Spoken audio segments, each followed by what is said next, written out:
Test 1 2. Test 1 2 1 2. Testing 1 2 3.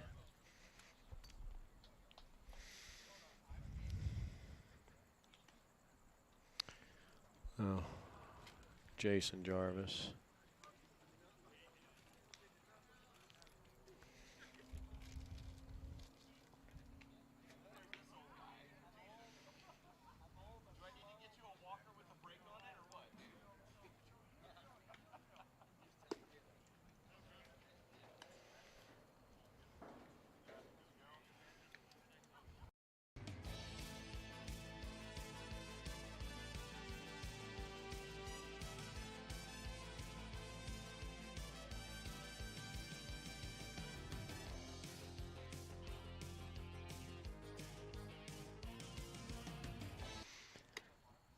And a pleasant good evening to everybody, and welcome to Maryvale Baseball Park for quarterfinal action of the 2022 NABA World Series. And it's going to be the Mile High Rockies and the Denver Royals. The Denver Royals are on the air. These two teams met back in Game 1 of pool play. And it was a come-from-behind victory for Denver, an 11-8 victory in that game. And Denver has went on to win 3 straight. And right now the number 1 seed, they got a bye into the first round. And so undefeated at 4-0, taking on the 3-2 Mile High Rockies. I'm Jeff Lowry with APN Sports. It's going to be Jason Jarvis towing the rubber here for Ed Dressel's team. And on the other side, it'll be James Hiddle. He's a right-hander. He'll be going up against this Denver Royals team, which is averaging about 16 runs a game through the first 4 games, including a 19-11 win over Las Vegas, and Denver beat Los Angeles yesterday morning at TEMPE DIABLO Stadium 20-7. And all but one of the games have all been, all but one have been come-from-behind victories for the Royals. So we're just moments away from the first pitch here on APN. And our game today brought to you by ESISolutions.com, Bridgewater Homes of Colorado. And speaking of Colorado, the Colorado Concrete Pumping Company. Our game time temperature, pretty close to 90 degrees. Another warm day here in the Valley of the Sun. Last night we had a big haboob come flying through the valley and through Casa Grande area, which is south of the Valley of the Sun, and kind of messed things up and really did a tow on this these infields here at Maryvale.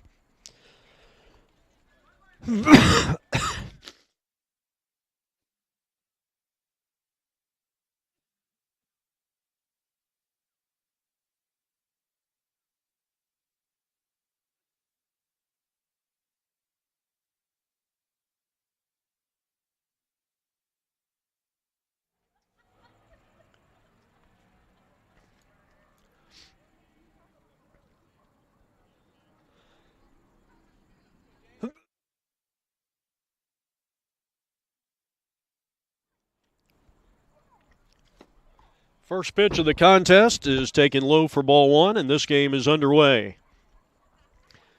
Well, the starting pitcher, James Hiddle, going up against Jason Jarvis.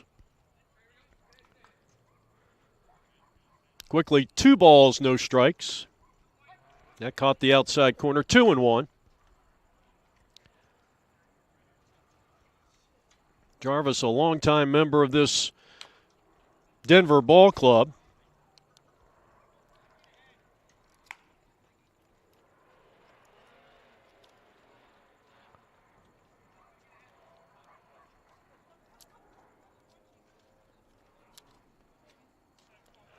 Two balls and 2 strikes. Came back with a sinker.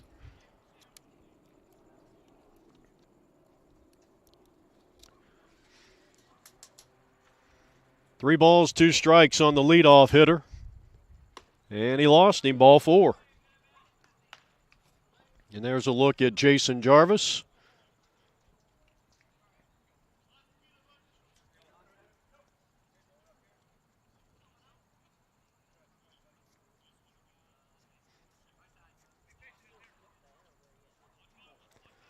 So a runner at first with a leadoff walk. Not a good start here for the Royals.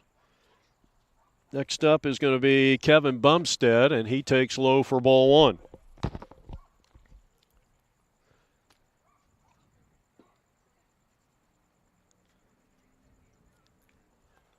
Top of the first inning, no score.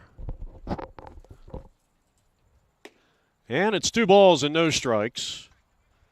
So Jarvis having a little command issues here to start this contest. Come on, Waz, let's go, bud. And a good idea, just kind of recollect. He took a little moment to himself behind the pitcher's mound, and now gearing up for a 2-0 pitch. And it's low, and it's 3-0.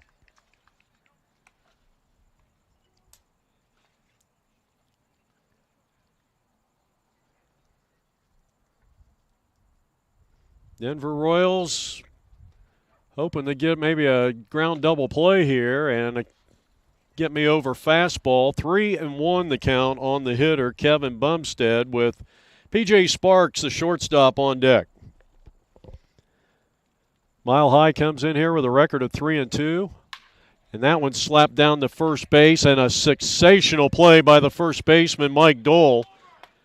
He got the out. He just made sure that he got the one out there, and just a tremendous play by one of the veterans on this team. Or another way of saying it, one of the older guys on the team. So a runner at second base with 1 out, and that'll bring up P.J. Sparks. So Mile High coming off a 9-8 victory over Vancouver to advance to the quarterfinals. Good pitch, called strike, 0-1 on P.J. Sparks.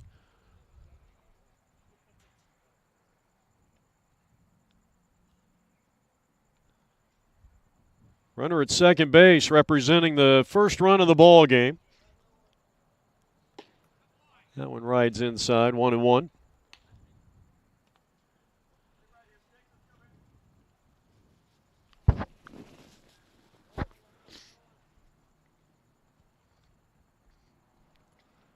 That's in there.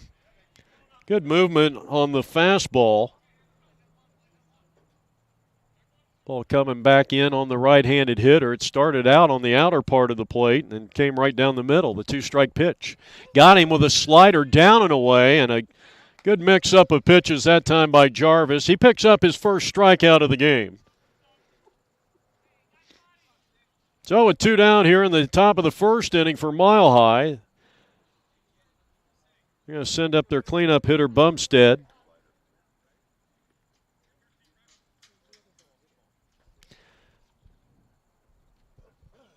Nick Bumstead, first pitch. Chopping ball foul. Nick was involved, I believe, in that play back in game 1 of the pool play. There was a play at the plate with TR and had a little bit of a discussion after the play, but nothing broke out or anything. Runner at second base, 2 outs. And he's quickly behind. No balls, 2 strikes on Jarvis. No score, top of the first inning.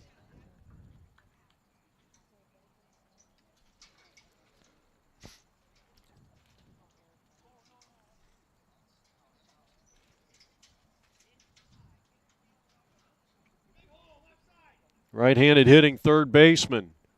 Looking the ball, put the ball in play right here. 0-2 pitch. And a bouncing ball up the middle and into center field, a base hit. Up with it is the center fielder. Here comes the throw to the plate. It will not be in time. And a clutch 2-out single here puts Mile High on top, and they lead it 1-0 on an RBI single by Nick Bumstead.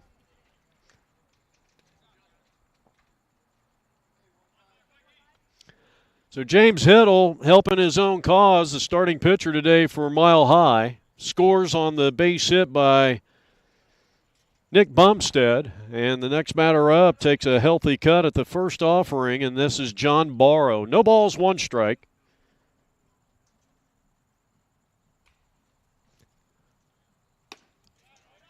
Good pitch right there. Didn't get the call. It was close. One ball, one strike. Top of the first inning. Jarvis. And a sinking fastball that time, and it's one ball, two strikes as Barrow comes up empty-handed on the swing.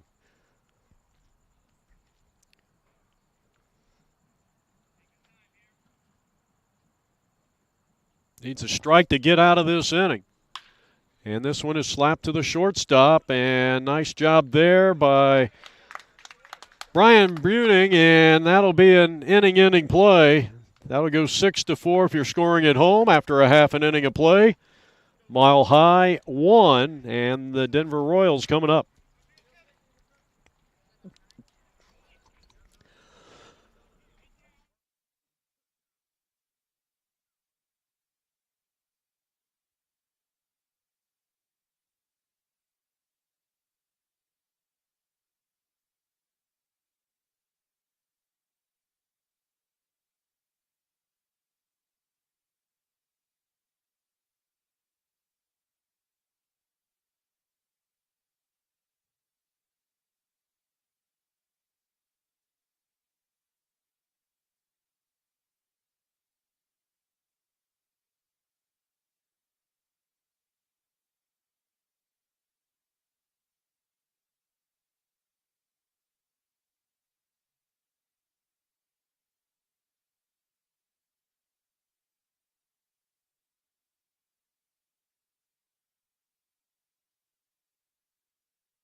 All right, back at Maryville Baseball Park, you're getting a look at the starting pitcher for the Mile High team, and James Hiddle, who has scored the first run of the game in the top of the first inning, and he'll be facing the usual leadoff hitter for the Royals in Brock Robinson, the starting second baseman.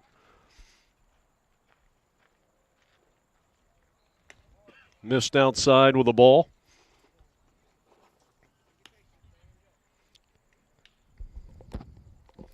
"89 degrees, and believe it or not, people in Denver would never say this, but 89 degrees in Phoenix in early October doesn't feel all that bad."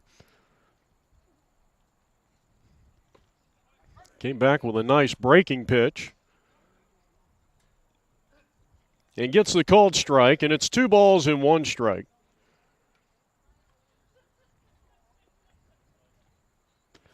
And it's 3 balls and 1 strike as he missed outside.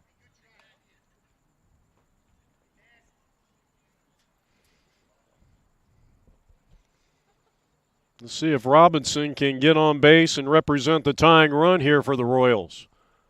And he does. So a good at bat. Very patient. Laid off a couple of pitches. that were close, and now the shortstop, Brian, coming up for the first time. Home half of the first inning. Mile High got an RBI single from their cleanup hitter, a 2-out RBI single by Nick Bumstead, and they lead it 1-0.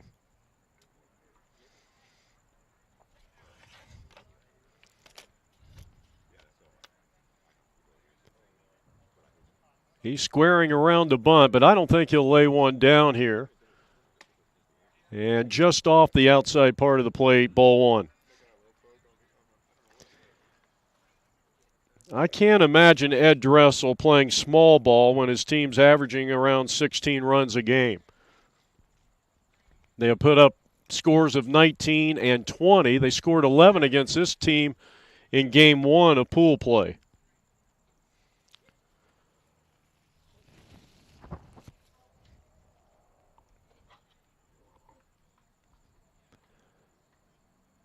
Bottom of the first inning. Brian up there squaring around, and he takes 2 balls, no strikes. Brock steals, and the throwdown not in time. So the tying run is now in scoring position for the Denver Royals.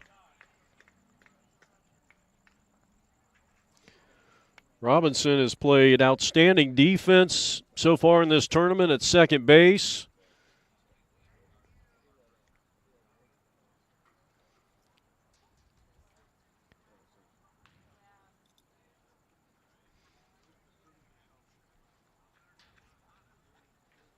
Having a lot of success even at the plate too, we might want to mention. So after a long pause,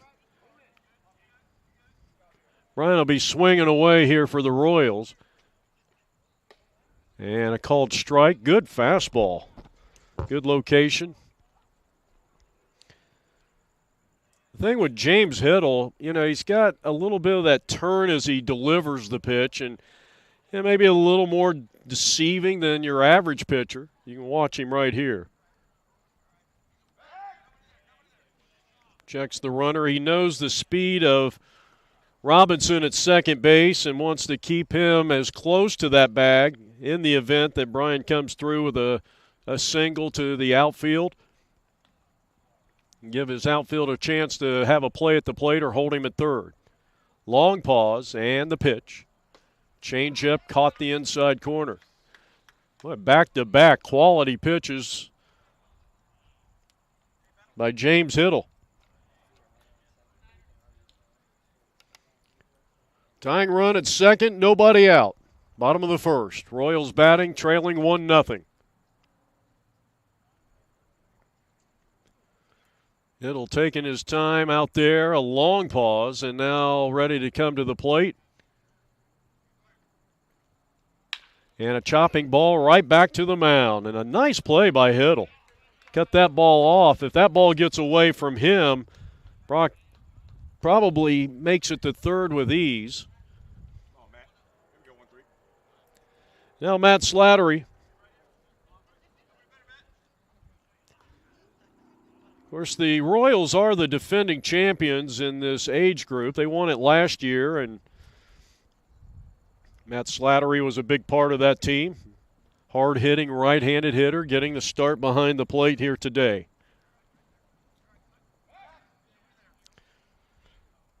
Hiddle is very concerned with the speed of Robinson at second base.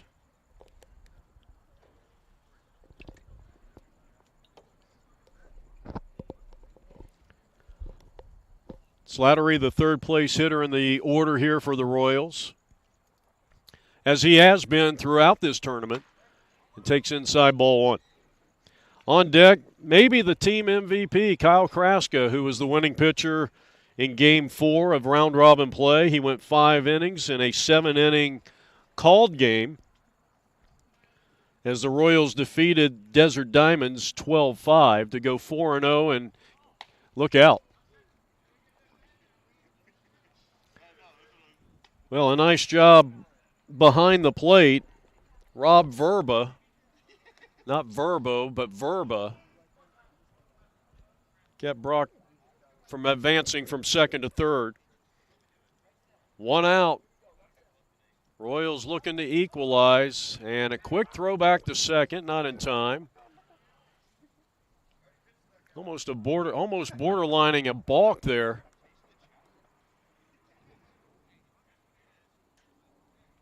That was a very unusual move to second base. And let's see if he tries that again. And a high pop-up out into shallow center field, and this ball is playable, and he dropped the ball.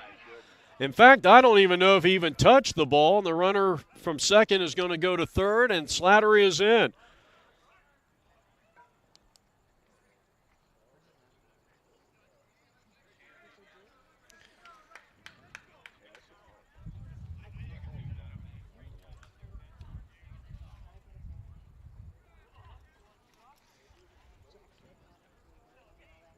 They got a courtesy runner as Brian is now checked in, Brian Buning.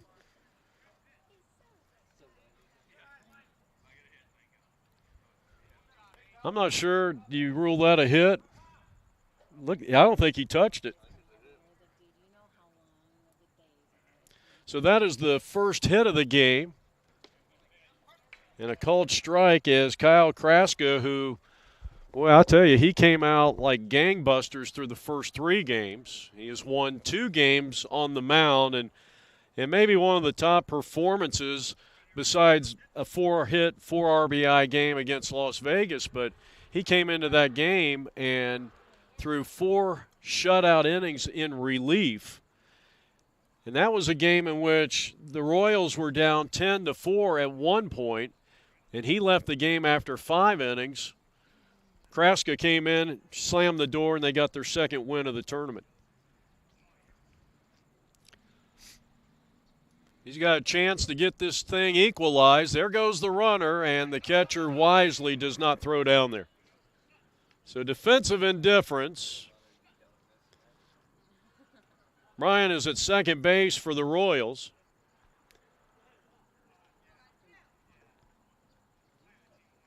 And now the Royals have an opportunity here to take the lead if they can get a base hit from their hot cleanup hitter, Kyle Kraska. And he drives one into the hole, base hit. They will score the tying run. So Brock scores, and that's an RBI single. Holding up at third is Kyle. Or check that, Brian at third base. RBI single for Kraska, and he just continues to hit like Cobb. Now another hot hitter in Dustin Harrison. Harrison has played a little outfield and second base in this tournament, and he has had a hot bat. He takes a fastball, and it's inside for ball 1. So a 1-1 tie. Still only 1 out here in the home half of the first inning for the Royals.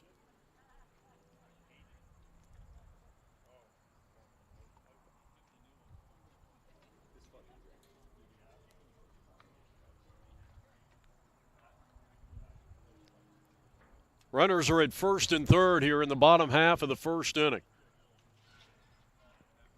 Hiddle.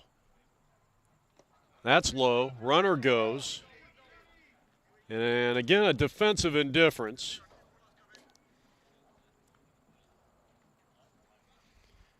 And the Royals now with the tying run at second base, or rather the go-ahead run at second base. Let me say it one more time. The go-ahead run is at third base. 1 out here in the bottom half of the first inning. Hiddle kicks and fires upstairs. One of the things I've observed with Dustin through the first 4 games, and you could say this about a couple of the other Royal players and hitters, you know, they've got a pretty good eye. I mean, there's you see the discipline up there at the plate.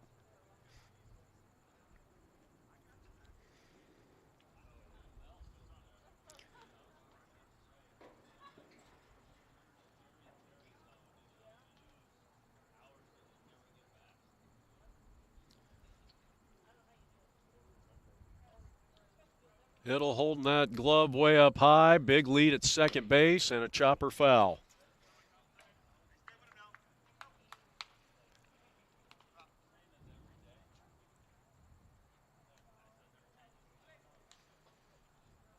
This first inning brought to you by ESI Solutions, an innovative company. We'll tell you a little bit more about them as we go along.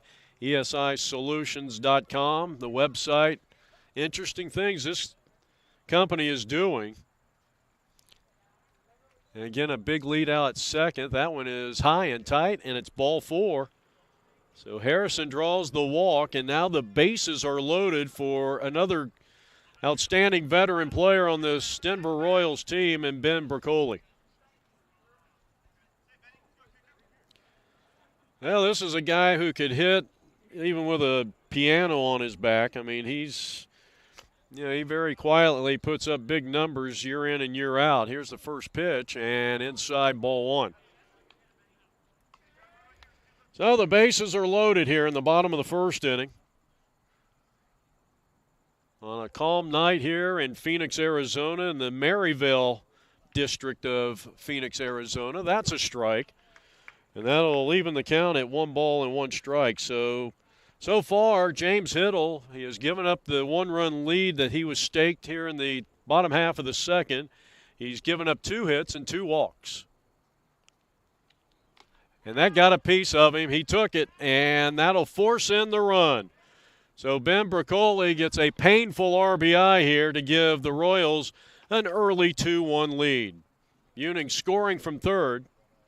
Still only 1 out in the inning, and here is first baseman, the Gold Glove first baseman, Mike Dole.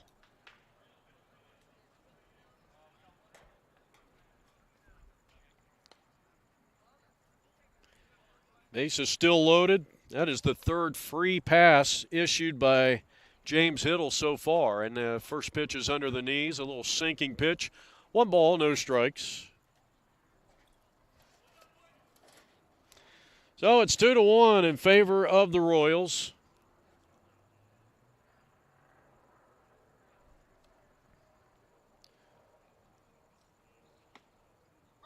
And the fastball borderline pitch. And that evens it up at 1-1. On deck is Zeke DeLeon, one of the original members of this Denver Royals team. And a ball hit down the line, and it's going to be corralled nicely, but it's a foul ball.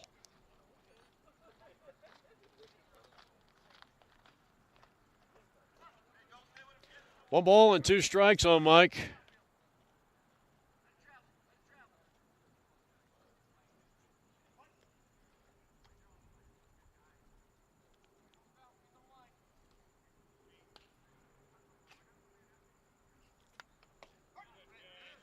And strike 3 called.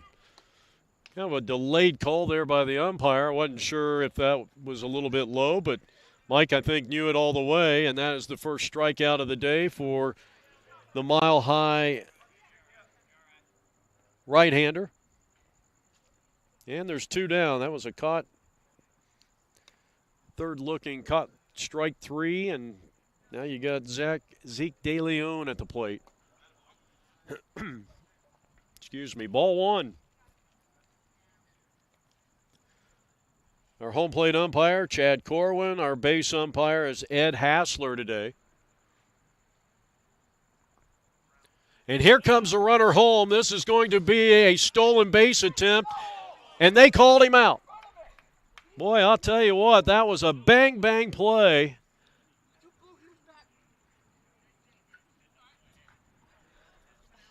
And I don't know about that. It looked like the foot got in underneath, and now Zeke's going to have a little discussion with our home plate umpire as we head to the second inning. And you're watching the NABA World Series on APN.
All right, back here at Maryville Baseball Park, Jason Jarvis in his second inning of work gave up an earned run in the first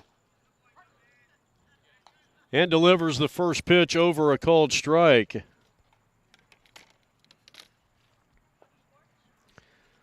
Basaldi, Lowndes, and Verba will be the first three, and quickly no balls and 2 strikes on the 6th place hitter in the lineup. Jarvis gave up a walk and a RBI single to cleanup hitter Nick Bumstead back in the top of the first inning. And a ground ball towards the hole. Nice job there. The long throw across is in time. Fine defensive play by Buning. Very nice play at shortstop. As you take a look at it again on our Bridgewater Homes replay, that was just a perfect throw by the shortstop. He had to unload quickly.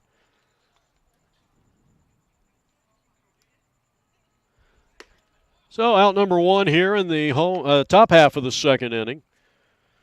The last play 6-3. Now left fielder John Lowndes.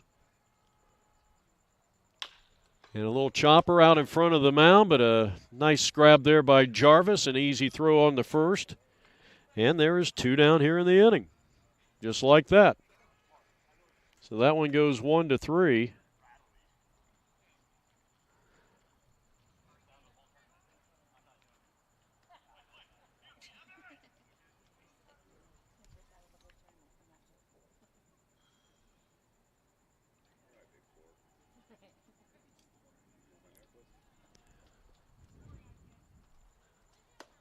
First pitch, ball 1, as you take a look at that last play.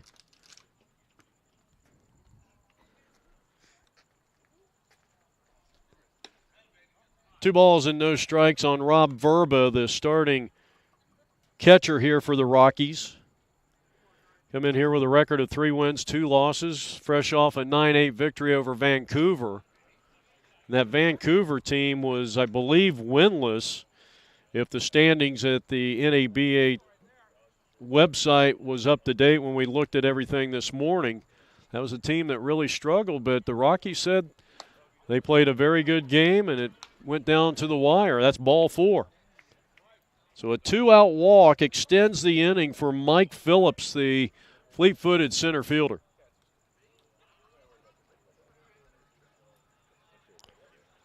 Well, Brian Buning with so far the play of the day. As we look at that one again, that was back in the early part of this first inning.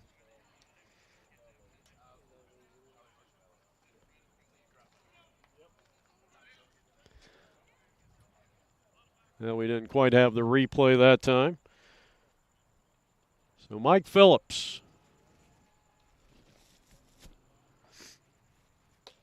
takes the first pitch, and it's just off the outside corner. 2 down here in the inning. You got a runner at first base. Here's that outstanding play by Brian. So we got a quick break in the action.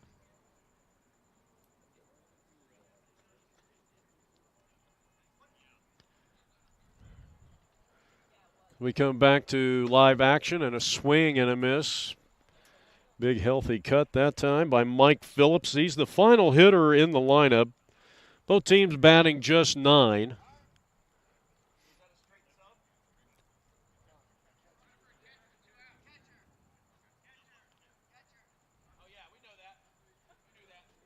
Not sure why Ed came out. Yep. I think he just wanted to get on television. The manager of the Royals in his final year. Jason Jarvis, runner at first, 2 out. I don't know why he was offering a bunt that, on a pitch that was way out, and Doyle just come up a little late on the tag. Well, he's got the bling on, doesn't he?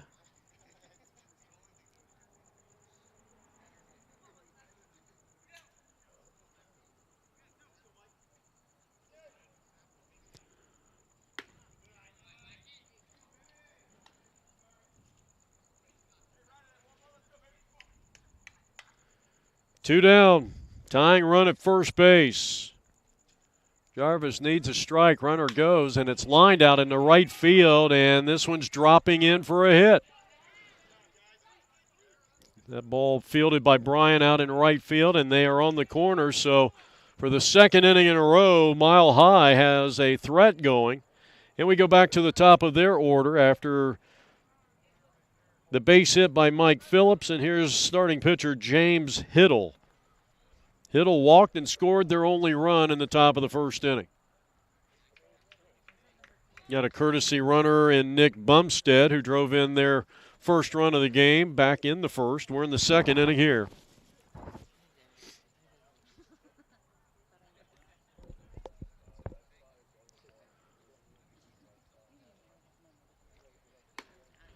And it's ball one by Jarvis.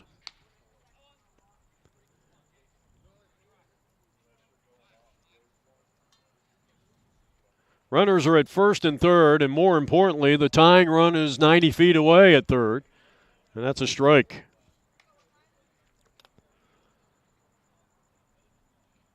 So 1 ball and 1 strike.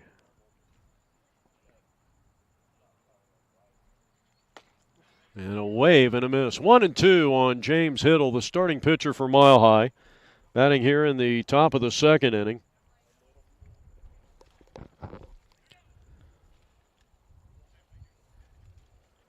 Chokes up a little bit on that bat with 2 strikes and did a nice job staying alive as Jason Jarvis took something off that last pitch and had the hitter out in front, but was able to foul it off to maintain the at-bat.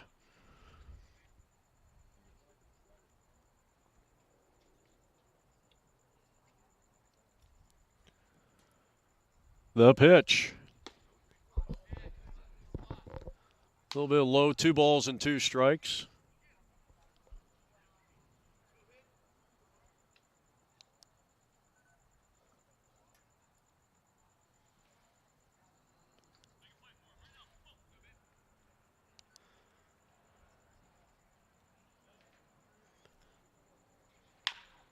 And a chopping ball. Bryan has it. He will take it to the bag unassisted, and that'll retire the side. So they dodge a bullet. Mile High got a 2-out rally going and was unable to score and tie this thing up. So we are heading to the home half of the inning. And the Royals lead it 2-1. This is APN.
Bottom half of the second inning, Zeke DeLeon will lead things off. He's quickly up ahead, 2 balls and no strikes. Peter Gale to follow, then we'll go back to the top of the Denver Royals lineup in Brock Robinson. Royals get 2 in the bottom half of the first inning and lead it 2-1 here against James Hiddle, starting pitcher for Mile High in his second inning of work.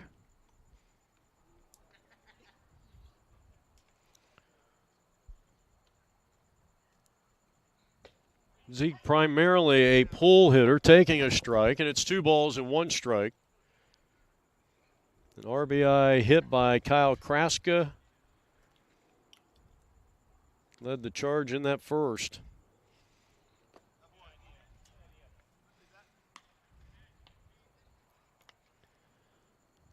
Kraska double figures in runs batted in just 4+ games. 3-1. Ball 4.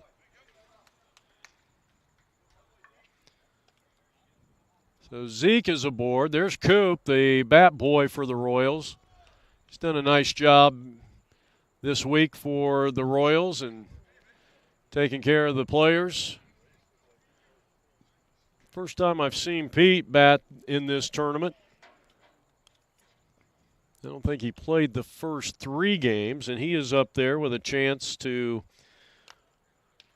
maybe extend this lead. You got good speed at first base. I would expect De Leon's going. He has a very good lead over there and now has to dive back on the token throw by James Hiddle. I don't think James wants to show off. I think he's got a very good move over to first base. Let's see if he goes over there again. Yes, he does. And Zeke is back in. That was a much closer play.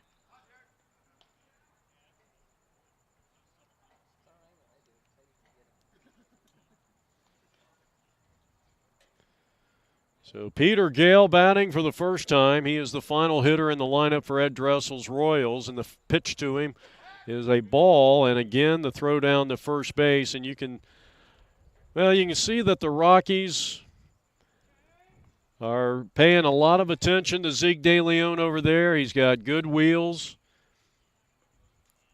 I'd be a little surprised if he does not go, though with all the attention, that might hesitate him just a bit. That's a called strike. A little bit of a high strike that time on Peter Gale, with Brock Robinson hoping for a chance to drive in a run on deck. Robinson and Buning, who was courtesy running for Matt Slattery. That's a nice play there by Verba.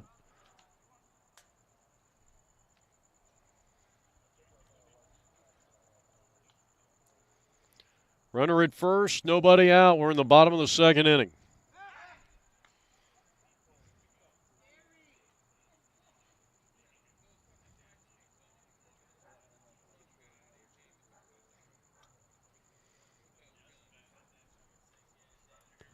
Runner does not go. Swung on and missed. A couple of strikes right now on Peter Gale.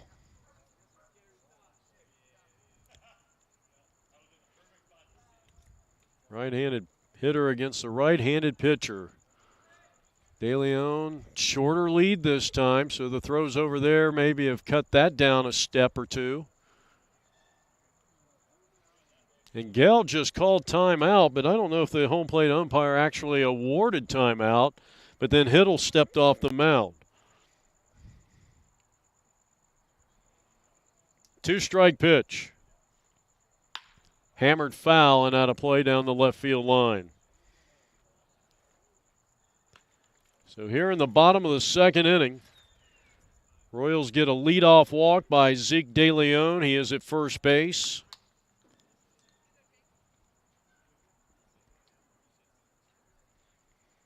Infield playing at double play depth, especially at second base. The pitch. Struck him out on a breaking ball down and away, and that is the first out here for James Hiddle and the Mile High Rockies. And we go back to the top of the order, and here's Brock Robinson.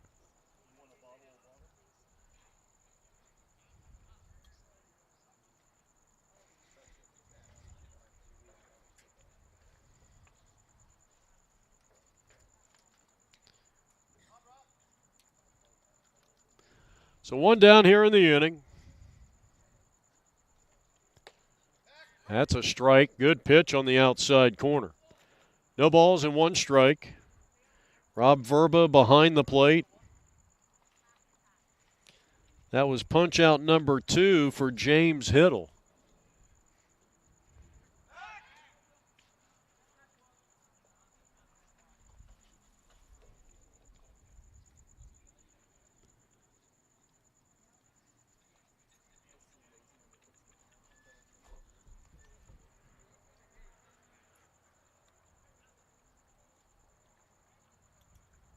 And again, a throw over to first. He's paying a lot of attention to the speedy De Leon.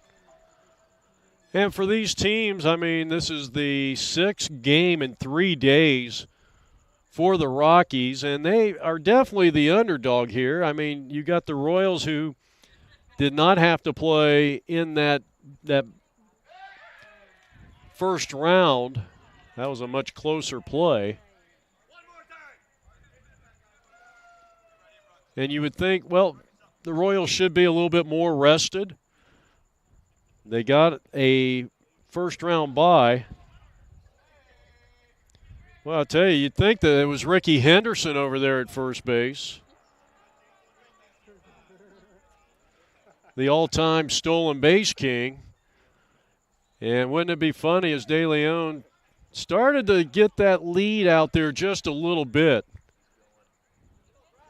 And, boy, how fulfilling would it be if Zeke goes ahead and swipes second base here after all the attention paid at him at first base.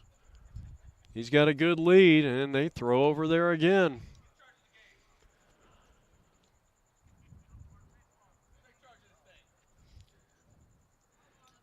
Well, Brock, I think he's getting a little anxious up there at the plate. He's ready to swing the bat.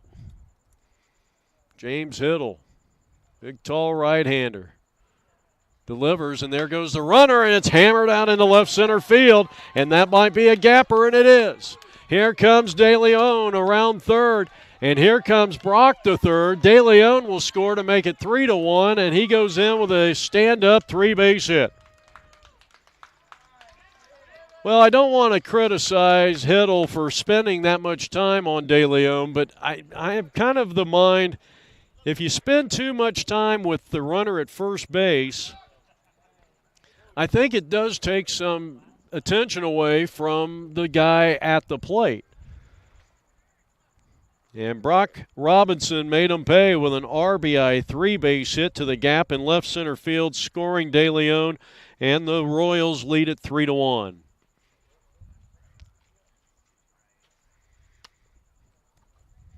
Got a quick meeting of the minds out here with the manager, Clint Hurdle, coming out to the pitcher's mound.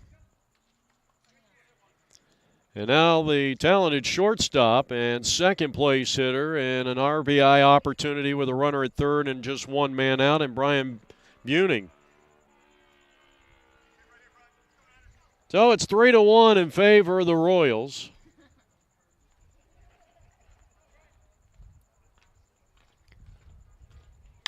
And a chopping ball to the shortstop. The runner is going to come home. The throw to first is going to be wild. That'll be a throwing error, but an RBI for Brian as Brock scores. And just like that, it is now 4-1 in favor of the Royals. And Brock Robinson has 2 runs in 2 innings. So Brian gets yet another RBI to his tally in this tournament. And now the third place hitter and catcher, Matt Slattery. Slattery had a base hit. That helped set up that 2-run first for the Royals. They've scored 2 more here in the bottom of the second inning, and the first pitch nips the outside part of the plate and a called strike. Come on, Slat Pack.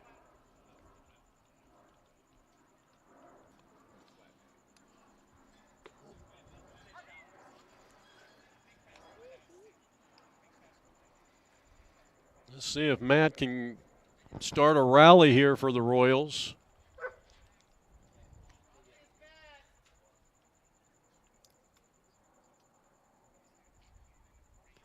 Coming to you from Maryville Baseball Complex in Phoenix, Arizona. We're right around 51st and Indian School Avenue. Out of play. 2 strikes on the big guy. Had a chance to talk to Matt for a little bit. He was talking about a game they played here last year against a team that wasn't real happy that the Royals had a guy throwing, I guess, 90 miles an hour. One of the guys did get beaned, and they had a little bit of extracurricular activity as the runner was going, and this one might fall in, and it is. What a good job of base running there by Brian. That was a really nice job. He did not overcommit on that. And a lot of guys will do that. They get out there in no man's land and not sure really what to do. It goes for a base hit. Slattery is 2 for 2 at the plate. Still only 1 out here in the 2nd inning. That's the 4th hit of the day for the Royals. Runners at 1st and 2nd. And the batter is going to be Kyle Kraska, who had the 2-run single back in the 1st inning.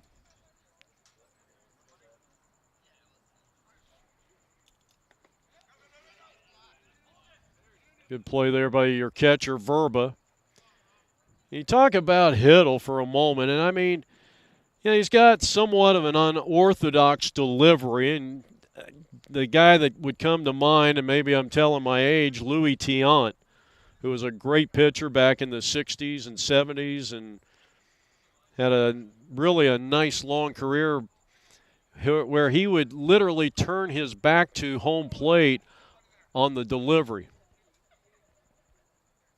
Now, he's not quite that demonstrative, but there's some similarities.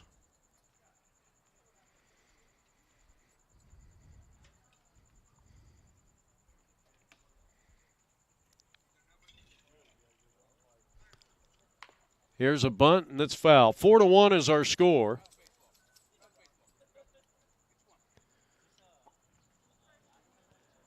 Oh, interesting. Kyle's up there bunting. You got a 4-1 lead. You're averaging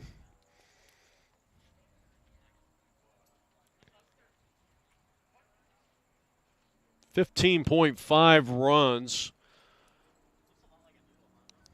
a game, and only 1 man out, or there is 1 man out, and he squares the bunt again. And it might be a situation just to kind of disrupt the momentum of this right-handed starting pitcher.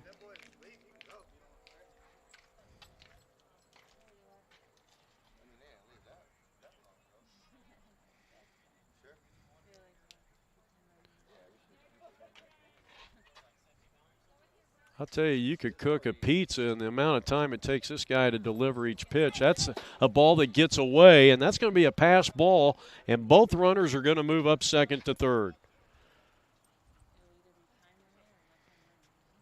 Well, I was kind of second-guessing Kyle here, bunting, offering a bunt a couple of times, and almost is kind of disrupting the flow, and it kind of disrupted Verba on that last one. And the ball got away from him, allowing the runners to move up to 2nd and 3rd. 4-1 Royals here in the bottom of the 2nd.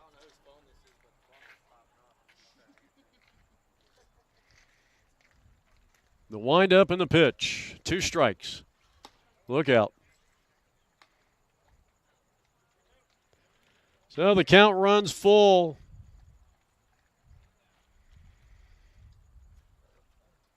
This is the 3rd round of the 2022 35 Wood Bat Division, Rookie Division.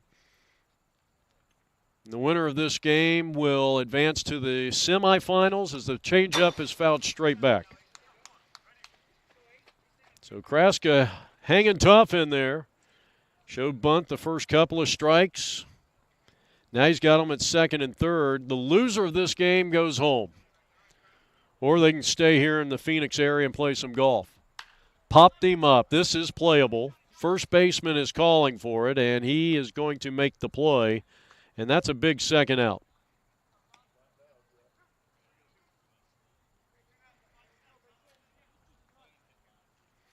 All right, the red-hot Dustin Harrison. 2 down here in the inning.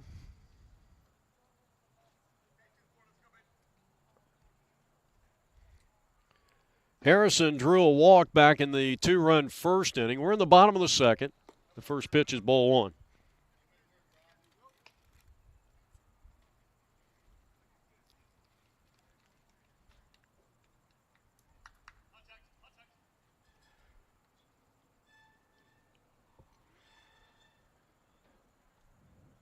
Again, the long pause by James Hiddle. The windup and the pitch. That's inside for a ball.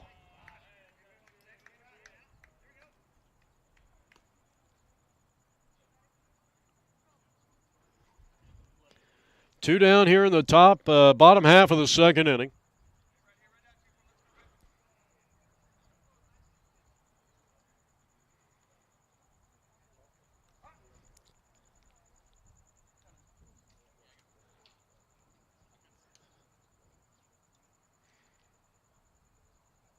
I'm just going to be nice and not say anything.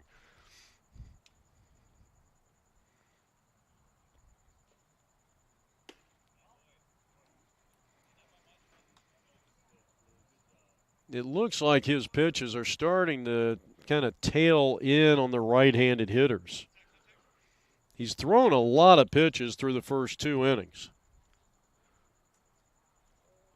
Approaching 40 pitches through the first 2. Harrison didn't like the call. It was close.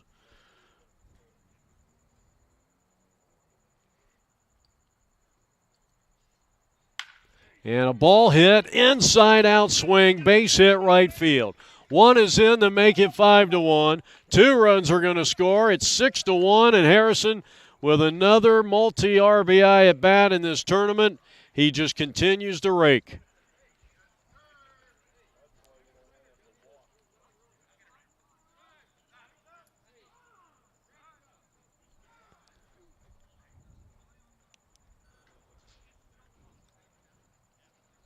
So Harrison with a 2-run single.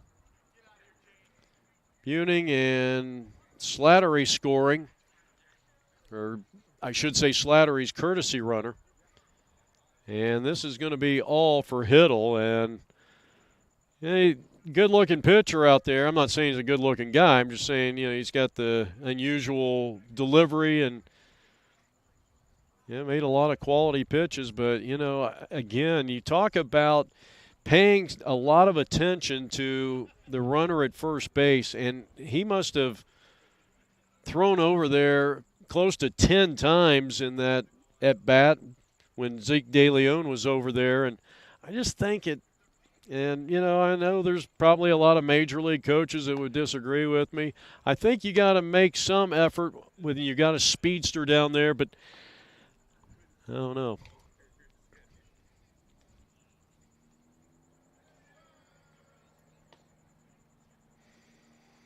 So we're going to get a new pitcher on the mound here for the Mile High Rockies. James Hiddle goes an inning and 2/3. And he will now give way to Dustin Cleaver. So we got a break in the action here. Dustin Cleaver will be facing Ben Bricoli. Kraska and Bricoli both RBIs in that first inning. And then RBIs by Brock Robinson. That big triple to left center field. Brian Bruning reached on an error, drove in a run, and then a 2-run single on a really good piece of hitting by Harrison going opposite field. A nice little inside-out swing. And now Mr. Bricoli batting for the second time. He was hit by a pitch, and that forced in the second run. I think I said Kraska had a 2-run single. His single was just a one-run hit, and Broccoli drove in the other run in the inning when he was hit by a pitch by starting pitcher James Hiddle, who is now out of the game. The score 6-1.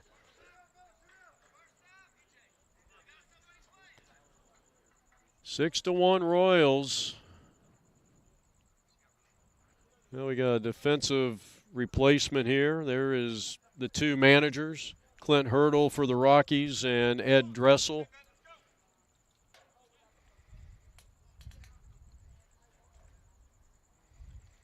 Well, 13 is playing shortstop, and that's P.J. Sparks. And I don't know, I think he might have had an equipment adjustment.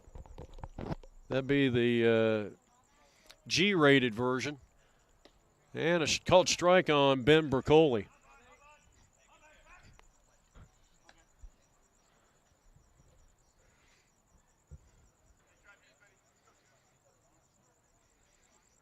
Then second time up. Runner at first base, that's Harrison, after a two-run opposite field single. Plates runs number 5 and 6 for the Royals. That's upstairs, and a late break steal, and he's going to be in. So stolen base for Kraska. Kraska courtesy running for Harrison.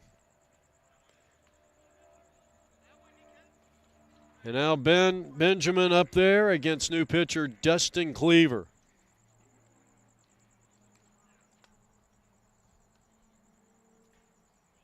Right-hander looks in for the sign. And ready with the next pitch. Ben tried to go opposite field. Good idea on a pitch that was probably a little off the plate. And no balls and 2 strikes to him. I think that's one of the things that makes Ben Broccoli a really solid hitter, is the fact that he can go to all fields, not limited to being a pull hitter. Runner at second, and he pulls this one into deep left field, and that one is fouling out of play. Excuse me.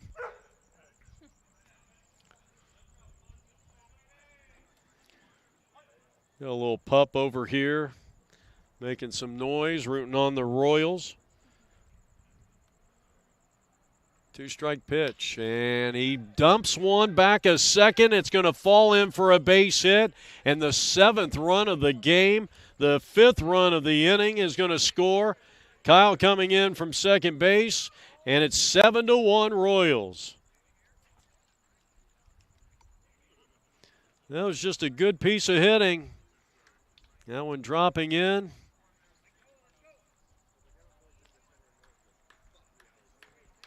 Now Dole. He was a strikeout victim his first time up.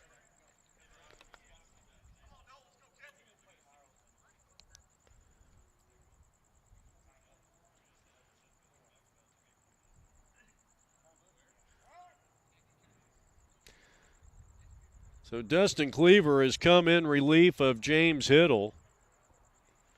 And all 7 runs is going to be charged to James Hiddle. All but 1 are earned.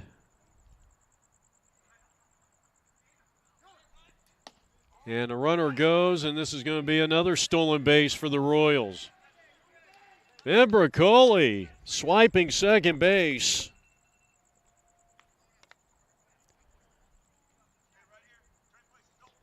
And boy, it has been a tough go.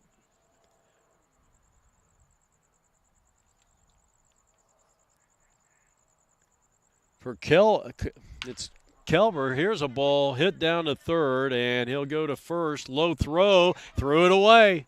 And here comes Ben around third, and he is going to score. 8-1. I don't know why our replay is wanting to go at super slow motion here.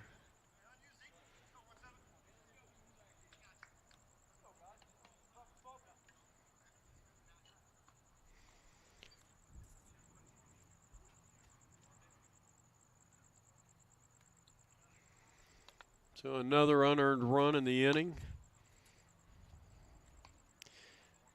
So we have batted around, and here is Zeke De Leon. ESISolutions.com, a proud sponsor of today's game. Boy, it has been a long, it has taken us about an hour to play an inning and 2/3.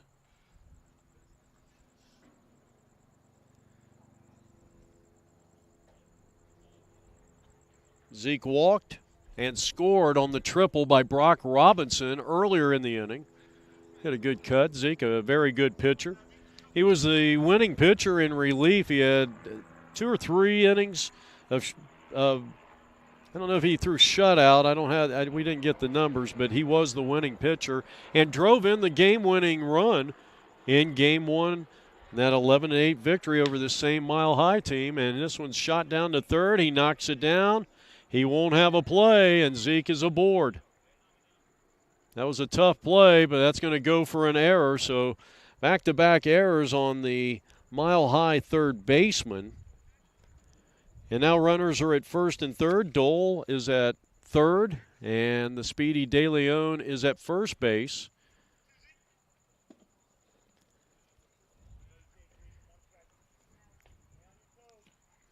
And now Peter Gell for the second time, a strikeout victim earlier in this second inning. 8-1 is the score. 2 out. We're in the bottom of the second inning.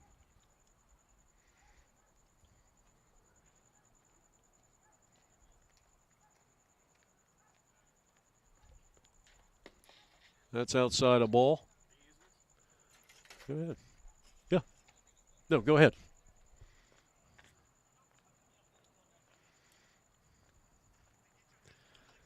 The one thing you get a little concerned with if you're Ed Dressel,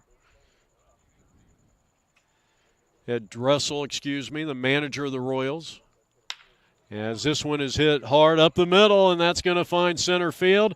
And it is another run for the Royals. Scoring is Mike Dole. And that makes it a 9-1 ball game.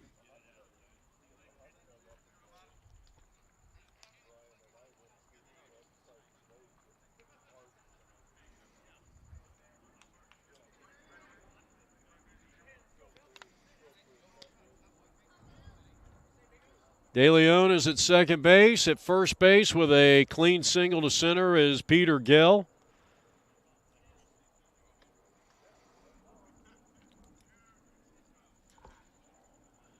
And Bill Bradbury has been added to the bottom of the order, and he takes the first pitch called strike.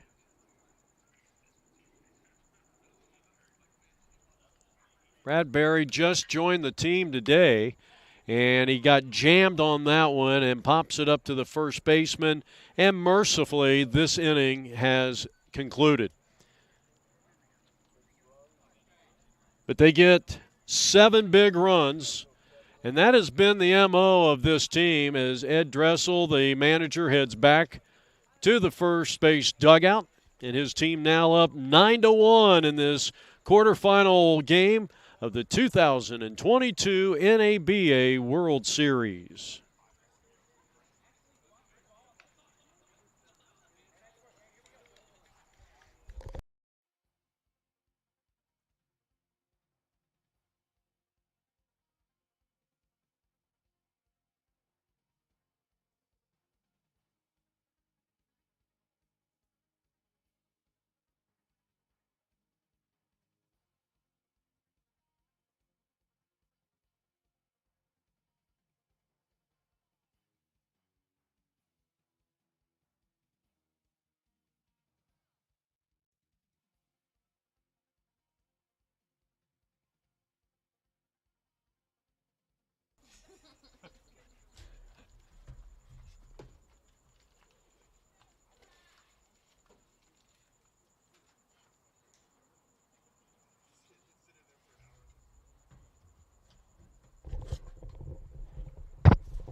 Jeff Lowry back here from the ballpark, Maryvale Baseball Park. We're on field number 7, and It has been all Royals, and they just continue to come up with the big innings. We saw an 8-run inning against Las Vegas in Game 2. Game 3, we saw back-to-back 9-run innings.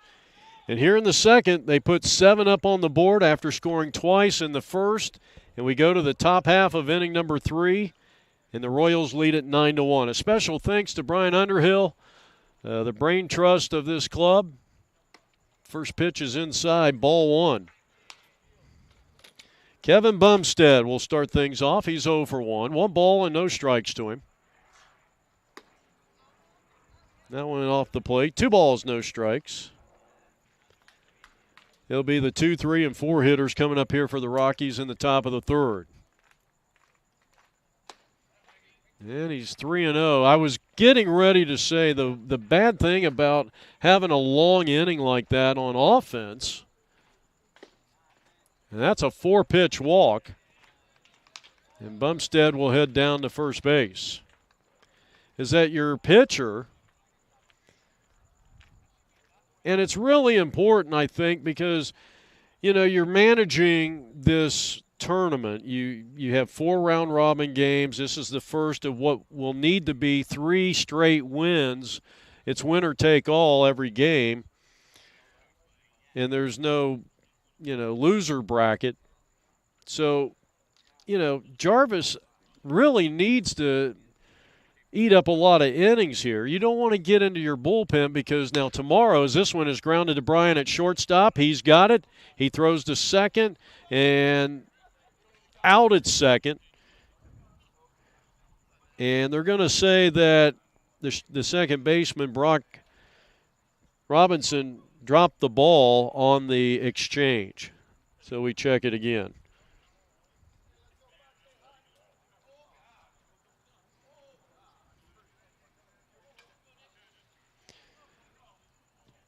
Jason Jarvis in his 3rd inning of work. Gave up a walk and an RBI hit. And this one's going to get away from the catcher. That will allow the runner to get into scoring position.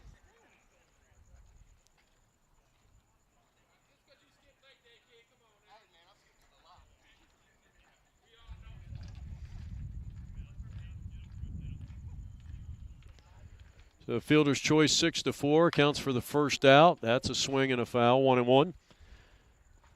On the man who has driven in the only run of the game for Mile High in Nick Bumstead.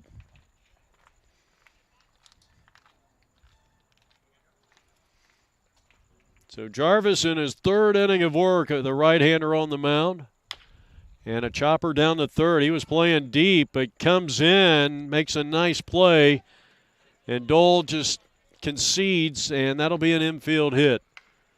Well, Kraska was playing a little deep that time, and that had trouble written all over it, and Bumstead, with very good speed, beats it out. Only the 3rd hit of the day, and there's 2 down, 1 down here in the inning. And the batter is going to be John Barrow, 0 for 1. So runners are at first and second. Still a lot of baseball left. We do have a 3-hour time limit. And this game started shortly after, or maybe right before 8 o'clock.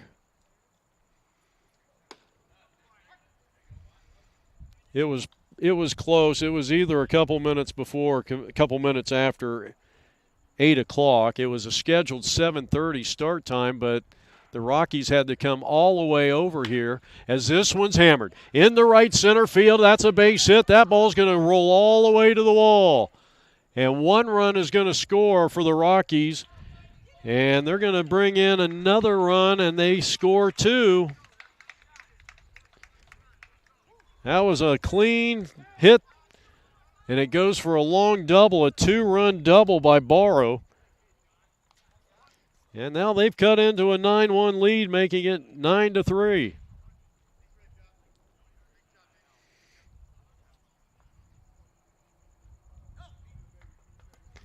So Sparks and Bumstead, Nick Bumstead, score ahead on the 2-run double by John Barrow, and now Balsaldo takes a strike. Grounded to shortstop on a fine defensive play by Brian Buning back in the second inning. And he hits one to the right side, and Dole gobbles it up. He'll outrace the runner to the bag, and that is out number 2.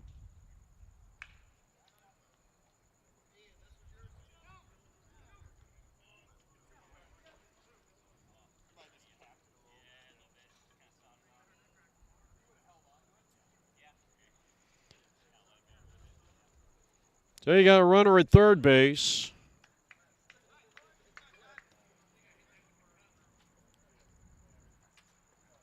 Dole making the play, 3 unassisted, and a nice breaking pitch. You love to see that from a pitcher. If he can get the breaking pitch, which is usually a tougher pitch to control than a, let's say, a 2 or a 4-seam fastball. Comes back, a little sinking action, dropped down a little bit, 3/4 on that, 1 ball, 1 strike. But if you can get that breaking ball, the off-speed pitch, over for a strike, and they don't clobber it, boy, it just adds a few more feet to your fastball. And hammered foul.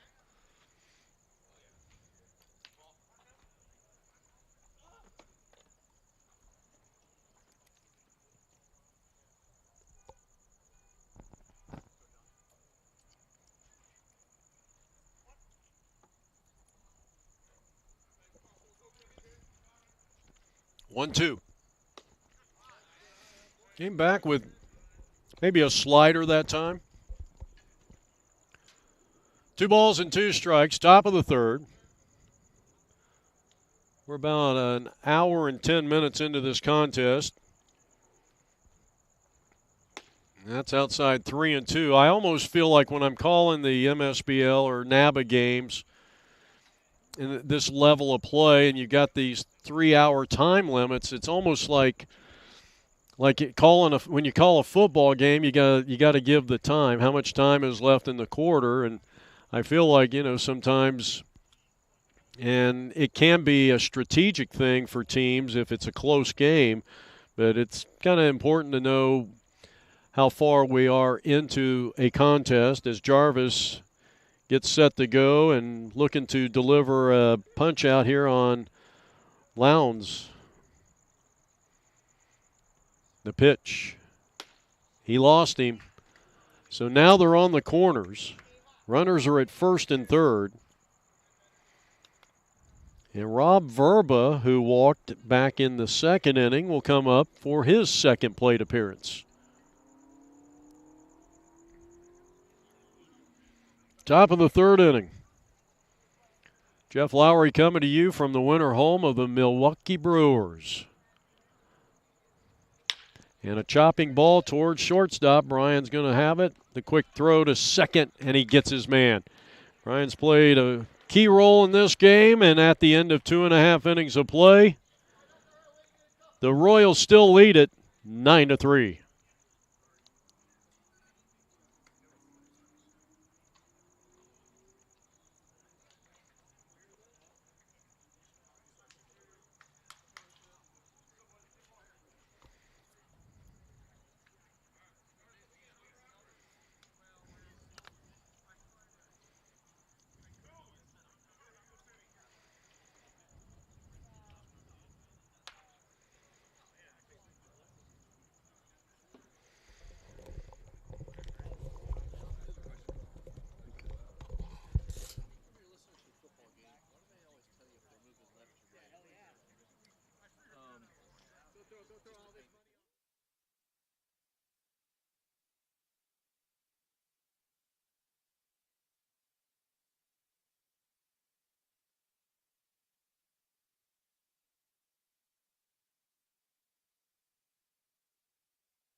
All right, Jeff Lowry back here, bottom half of the third inning, 9-3.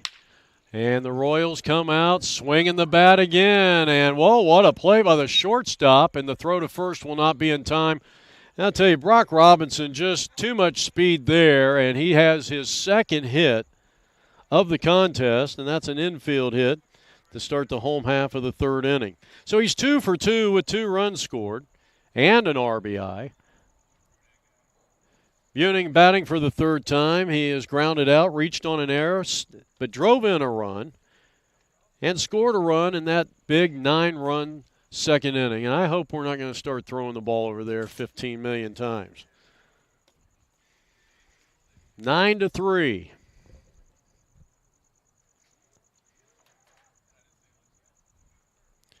Brian has really been an anchor defensively for this team. He squares the bunt and takes ball 1.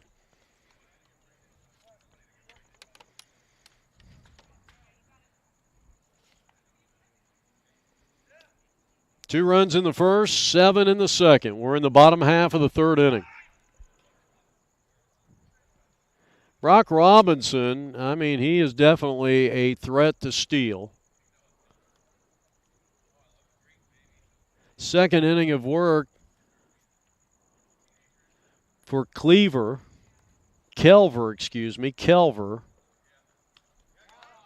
And that hit him. He's been hit a couple of times in this tournament.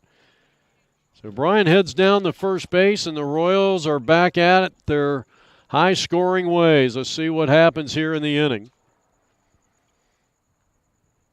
Well, an hour and 20 minutes into the contest, a leadoff infield hit by Brock Robinson, and then Brian Bruning is hit by a pitch.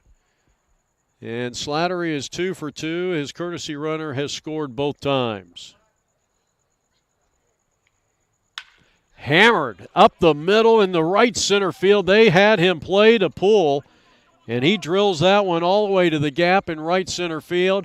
And look at this. 2 runs are going to score as Slattery has been an RBI machine, and he is in there with a 2-base hit, and it's 11-2. Boy, he crushed that ball.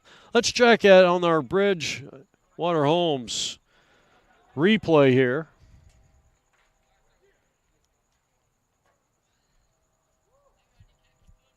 Yeah, he crushed that one to right center field, and that plates 2 runs.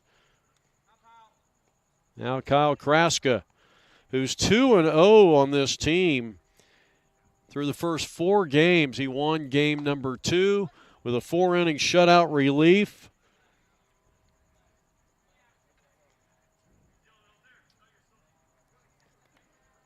And then he won the last game. He went 5 innings in that one in the 12-5 win over the Desert Diamonds.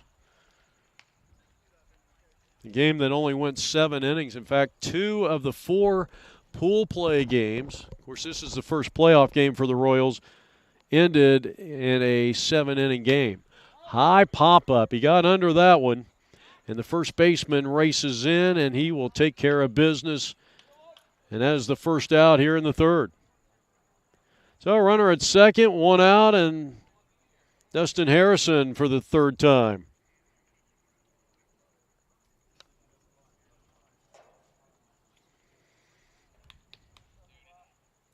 Two runs have come in on a 2-run double by Matt Slattery, scoring Brock and Brian ahead of him.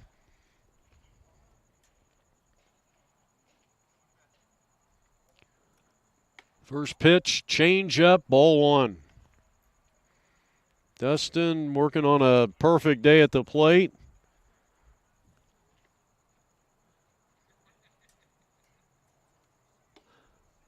And it's 2 balls and no strikes. Dustin Harrison on APN. This is our 3rd game that we've filmed. And he has been on base 10 out of 11 when he's on television. That might end that little streak. Here's a pop-up into shallow right field. He's going to have trouble, and he makes the catch. How about that? He juggled that one like a juggler and was able to come up with it. Bumstead And that's a big play there. They cannot afford to get down any more runs. Keeps the score at 11-3. Runners are at first and second, 2 out. Or did he not? No, he didn't get it. I was looking at the monitor. Here's a long smash way back into left center field. It is over the head of the center fielder, and a couple of more runs are probably going to score here. Boy, he gave that one a ride. And Ben Bracoli in with a 2-run double, and it's 13-3.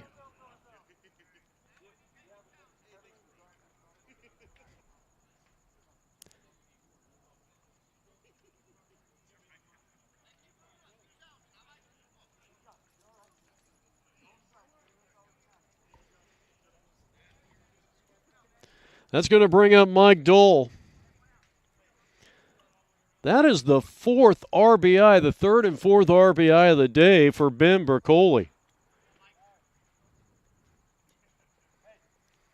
4 runs have come across. It's a 10-run lead for the Royals, who came in here averaging 15.5 runs per game through the 4. Thought maybe are they going to do an appeal play here possibly?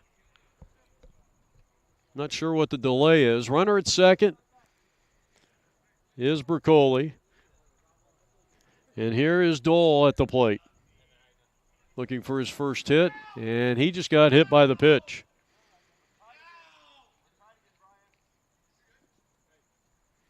So Zeke De Leon will come up in an RBI situation.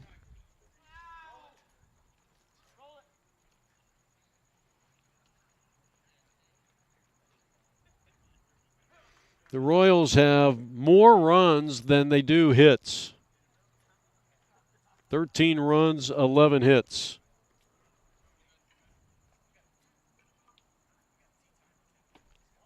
First pitch outside to Zeke. Ball 1. First and second. Still only 1 out here in the inning. We're in the bottom half of the 3rd. A lot of long innings here. Still have a 3-hour time limit. And apparently if it's a 10-run deficit after 6.5 innings, they'll call the game, right? Mm-hmm. Aaron from the NABA is here in our broadcast booth. That's swung on and fouled back by Zeke De Leon, who's been an outstanding pitcher for this team from the get-go in 2015. And you know, really haven't had a chance with all the action here to talk about this Denver Royals program with Brian Underhill at the brain trust of this, with runners at first and second and 1 out and a 13-3 lead for Denver. This is a program, they sponsor youth teams. They sponsor a fast-pitch women's team up in the Denver area. And that one is lined over the third baseman's head. That's going to be a hit. Here comes Ben. He's going to come around and score, and it's 14-3. Dole to third base, and De Leon has his first hit. He is 1 for 2. That's an RBI, and it's 14-3.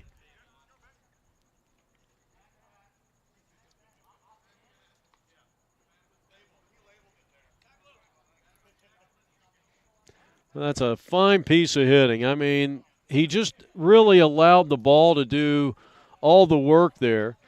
And now we've got the manager of the Rockies, Clint Hurdle, coming back out. Clint Hurdle, by the way, is the winningest manager in Rockies history.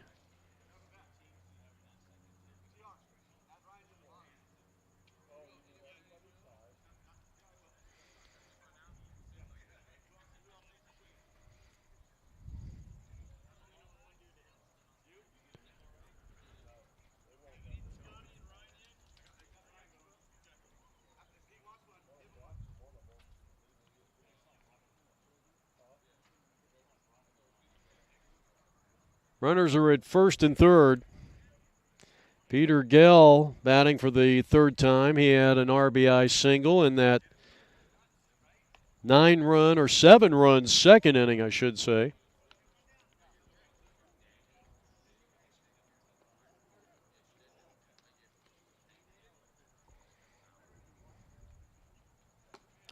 Swing and a miss, and it's 0-1. De Leon at first, Mike Dole at third. 14-3 Royals. That one way outside. Nice job. Well, they got Zeke caught up. They're going to throw down the second base, and are they going to get him? I think he might have been out of the baseline, and that is going to be a caught stealing. And, well, Mike Dole didn't try to score on that one. Caught stealing for out number 2.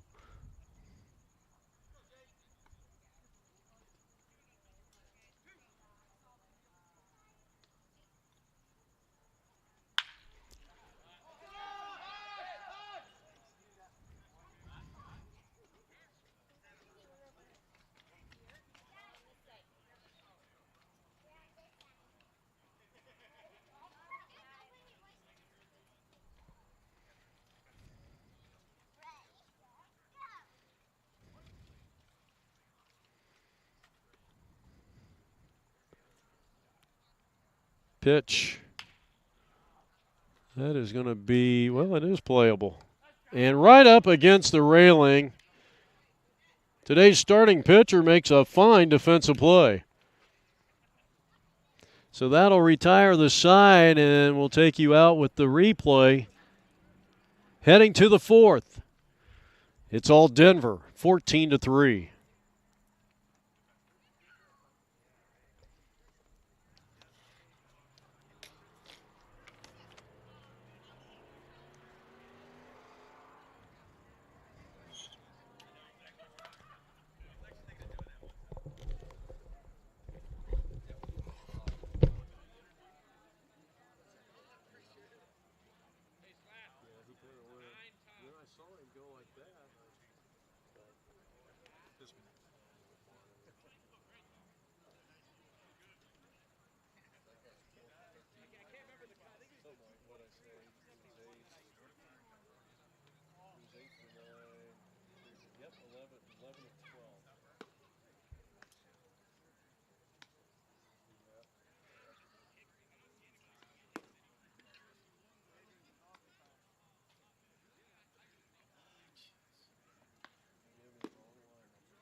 Top half of the 4th inning, Mike Phillips to start things off.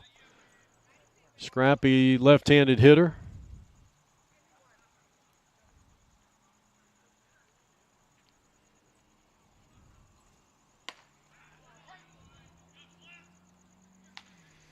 Well, we got to make a correction. I guess 16, that's not Peter. I don't know why.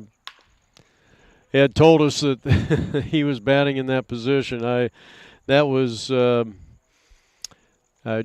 Velasco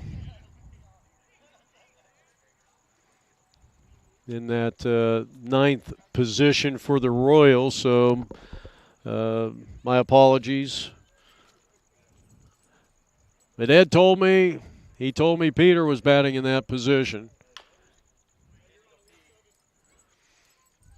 Foul it off.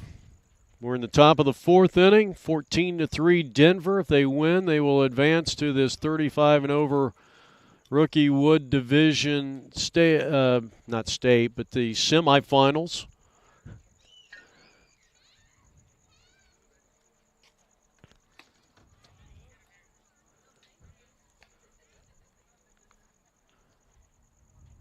Phillips had a base hit.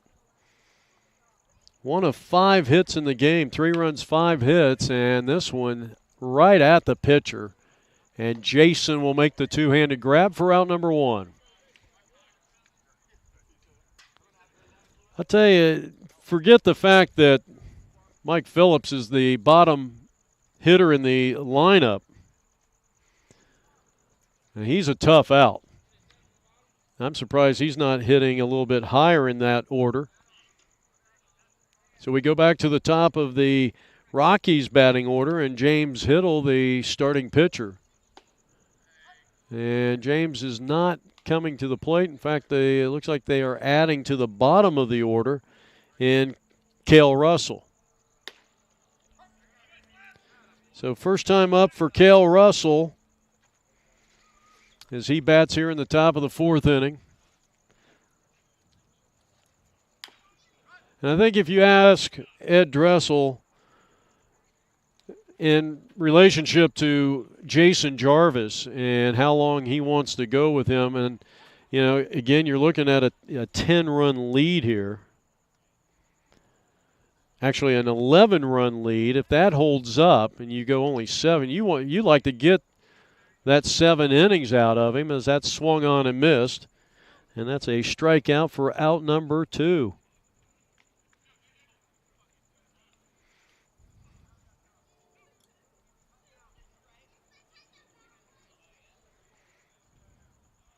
So a 2 down here in the inning in the top of the 4th. Slapped the shortstop, sliding attempt, and could not make the play, and that'll be an infield hit.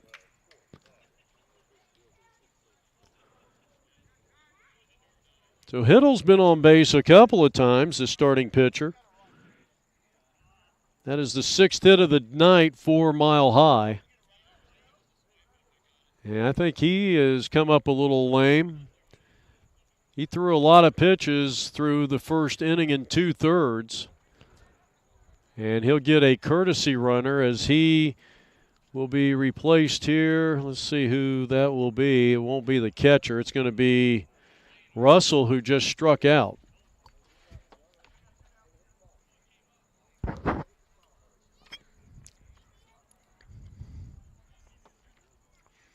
Two out, runner at first base.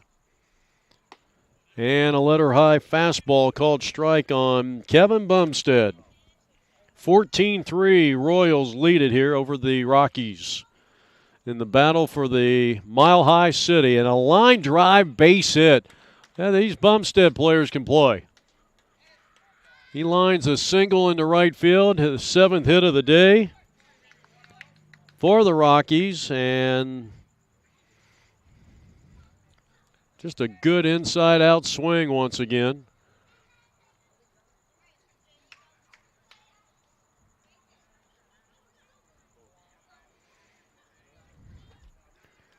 So back-to-back hits for the Rockies, and here's P.J. Sparks, the shortstop, and he's taken outside ball 1.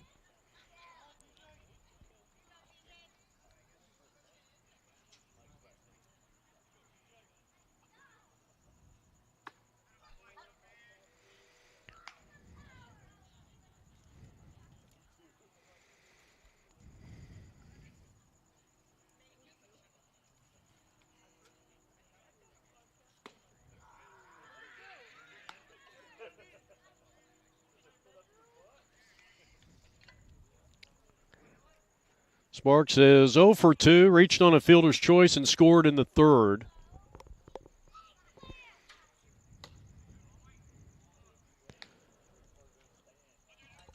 Jason Jarvis in his 4th inning of work, starting pitcher. Denver coming off a 12-5 victory over the Desert Diamonds in their final pool play earlier today, and the last game played.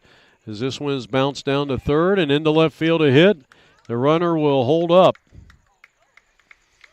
I don't think Clint Hurdle, the third base coach, was really given any indication there whether that runner should try to come home or not, and then the runner had to turn a complete 180 to see where the ball was. So 3 straight hits, 8 hits in total now for Mile High, and the batter is Nick Bumstead.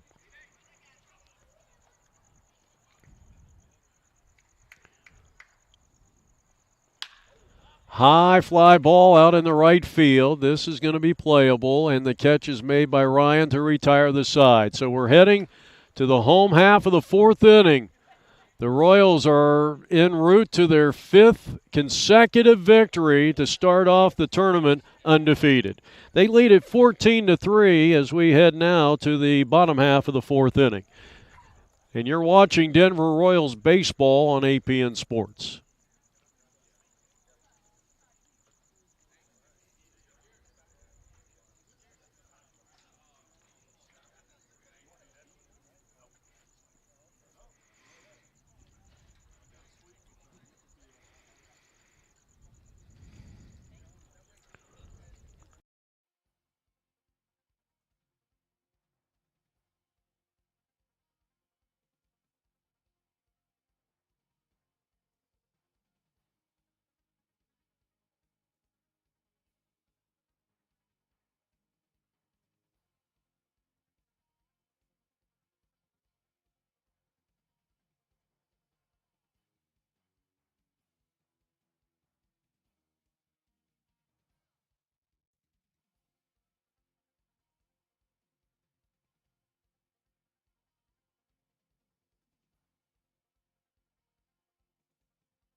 Okay. Okay. All right, I got it. Thank you. Okay. Yeah, I got your mic ready.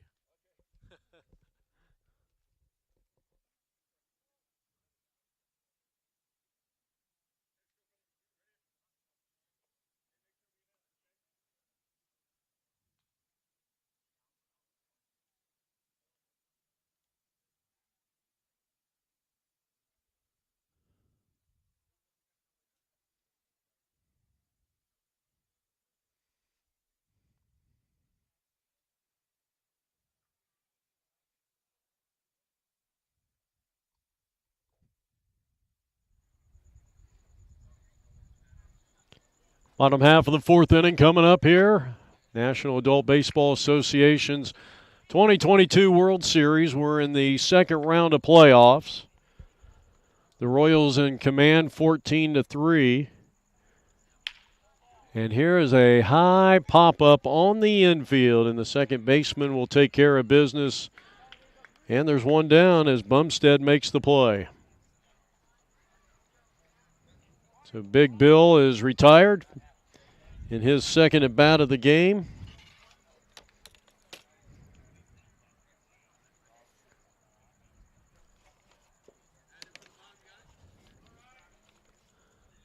Ryan Van Dusen now is added to the bottom of this Royals lineup. Has produced 14 runs in 3 innings, 2 in the first, 7 in the 2nd, and 5 more in the 3rd. As they look for more, ball 1 is the count on Van Dusen.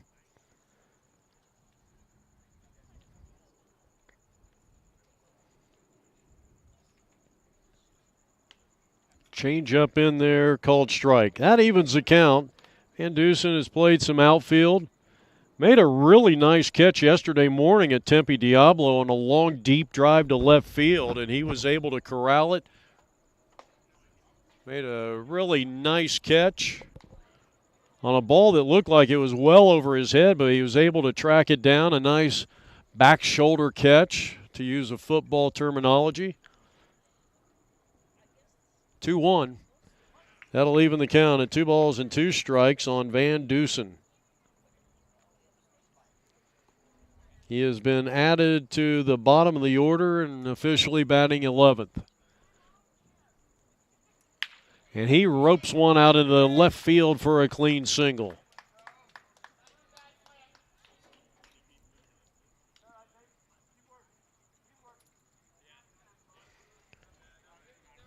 Well, just a nice job of hitting. Didn't try to do too much with it. Hard hit, base hit to left field. That is their 13th hit of the day. They have scored 14 runs.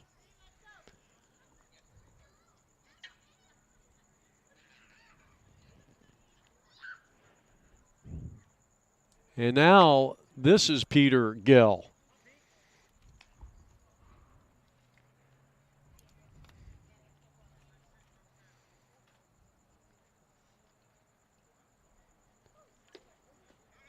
Two balls and no strikes to the left-handed hitter. Well, we'll see if the Royals can add on to this 11-run lead here in the home half of the 4th inning.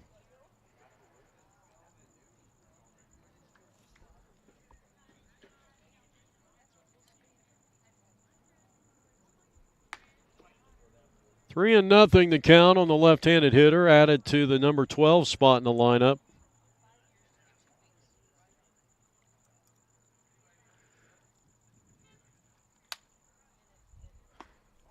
And that's ball 4, so a 4-pitch walk.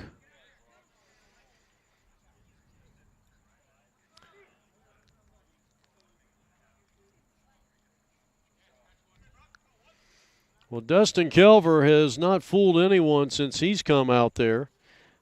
So Gell is aboard, first and second with 1 out. And we go back to the top of the lineup and a guy that's been wreaking havoc this entire day. With 3 runs scored, he's 2 for 2 with a walk. And the first pitch, ball 1, and both runners will move up second and third on the wild pitch. Well, we like to welcome all of you in the greater Denver area listening to the 2022 NABA World Series here on APN Sports. And a special shout out to our good friends formerly of the Fairfield Glade, Tennessee area, Scott, Amy, Taylor Mensing, and well, I'd be remiss if I didn't mention Ashley as the next pitch comes in. And Chance Mensing. They're all listening and watching on YouTube right now, big-time Royals fans. Let's see if Brock can keep his perfect day going. That one scoots away, and even down 11, I'll tell you got to appreciate the hustle behind home plate.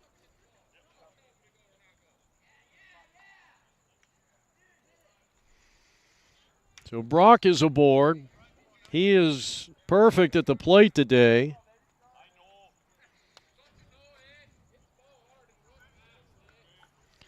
Bases loaded with 1 out, and here's Brian Buning, who's looking for his first hit of the day. He's been on base twice. He has scored twice, and he bounces one wide to third. That's going to skip off the glove of the third baseman, and it's now 15-3. So Ryan scores.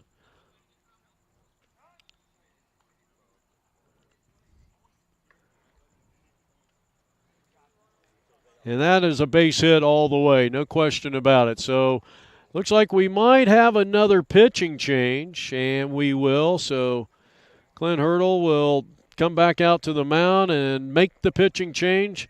This will be the third pitcher used by the Rockies. And the new pitcher is going to be Pete Basaldu. So Basaldu is the new pitcher. We got a break in the action. We will take a quick timeout. And you're watching NABA playoff action here from Maryville.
15-3, Denver with the lead here as you get a look at the new pitcher, the left-hander for the Rockies. Let's see if he can get out of this inning without any more runs coming across, as we are approaching the 2-hour mark, but things don't get much easier. Basaldu will face Matt Slattery, who is 3 for 3, and he has just walloped one out into left field. Another RBI hit for him, and it's now 16-3. So the hit parade just keeps on a-coming.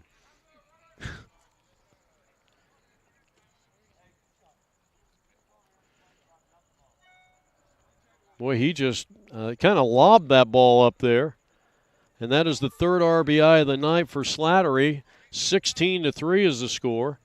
And now Kyle Kraska.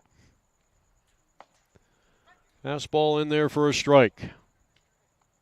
Third pitcher used here by the Rockies.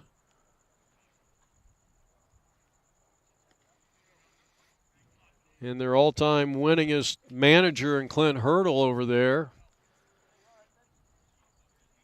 Clint said before the game he wasn't ready to retire, and so he's managing the Mile High Rockies. He did admit that it was a substantial pay cut from his normal managerial duties when he was the winningest managerial person in Rockies history. Kraska at the plate. Singled in a run in the first, but he's popped up to first his last 2 times up. Bases are loaded and a 13-run lead here in the bottom of the 4th inning for the Royals. And that is low and away, ball 4, and another run is going to score. Brock has scored 4 times in his 4 plate appearances, and that's going to make it 17-3. Second RBI at bat of the day.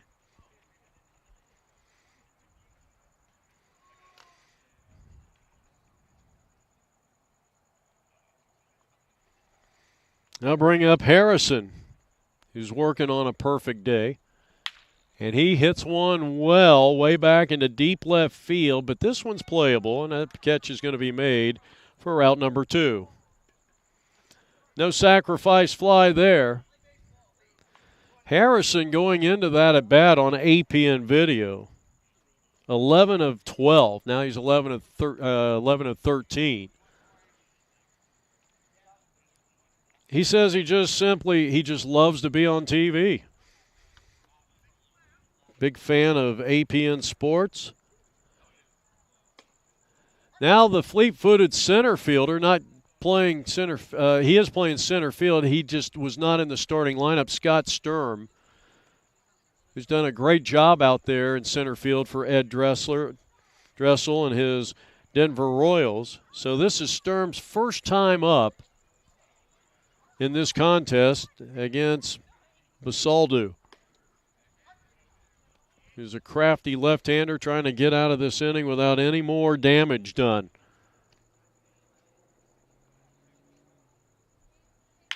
Here's a smash base hit in the left field. 1 run will score.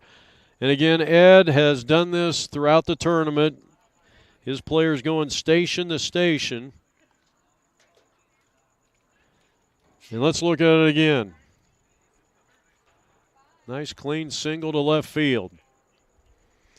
So that makes it an 18-3 game. RBI for Sturm. And that is a foul ball down the line.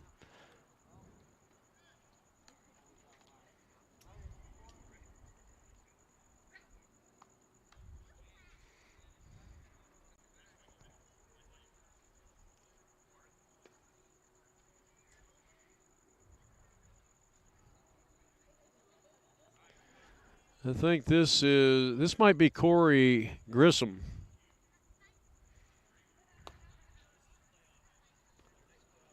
Batting for the first time. Batting for Mike Dole.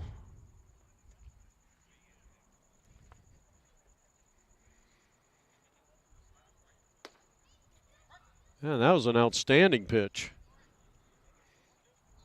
Kind of dropped down a little bit. That ball just kind of slurved over the outside corner. 2 strikes on the hitter with 2 out.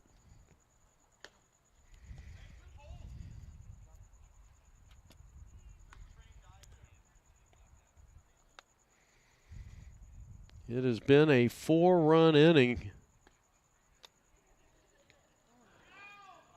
And I think that got a piece of him, and now the bases will remain loaded, but Big Bill will score to make it 19-3.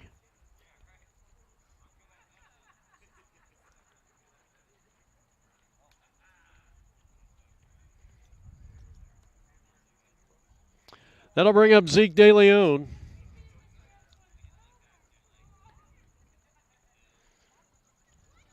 Maybe it is 18. It might be 18-3.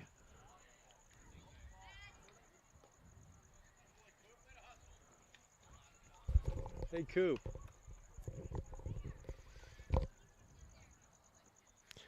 Zeke DeLeon at the plate. That one fouled straight back. So a couple of strikes on him. He's walked and scored, reached on an error, had an RBI single back in the 3rd inning. Batting for the 4th time.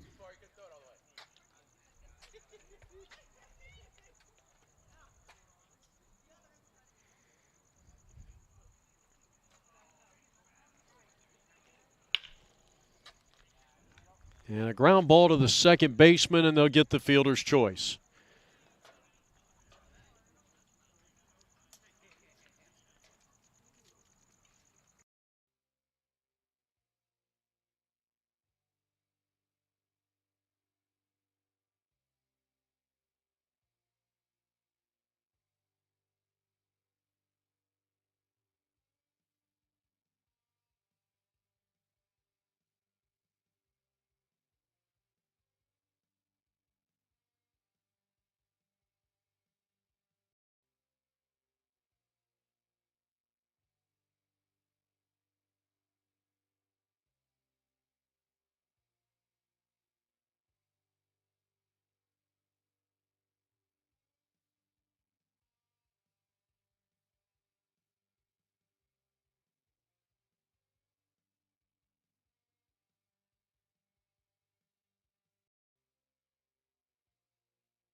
All right, we go to the top of the 5th inning, and a leadoff single here for Mile High, and yes, it is 19-3.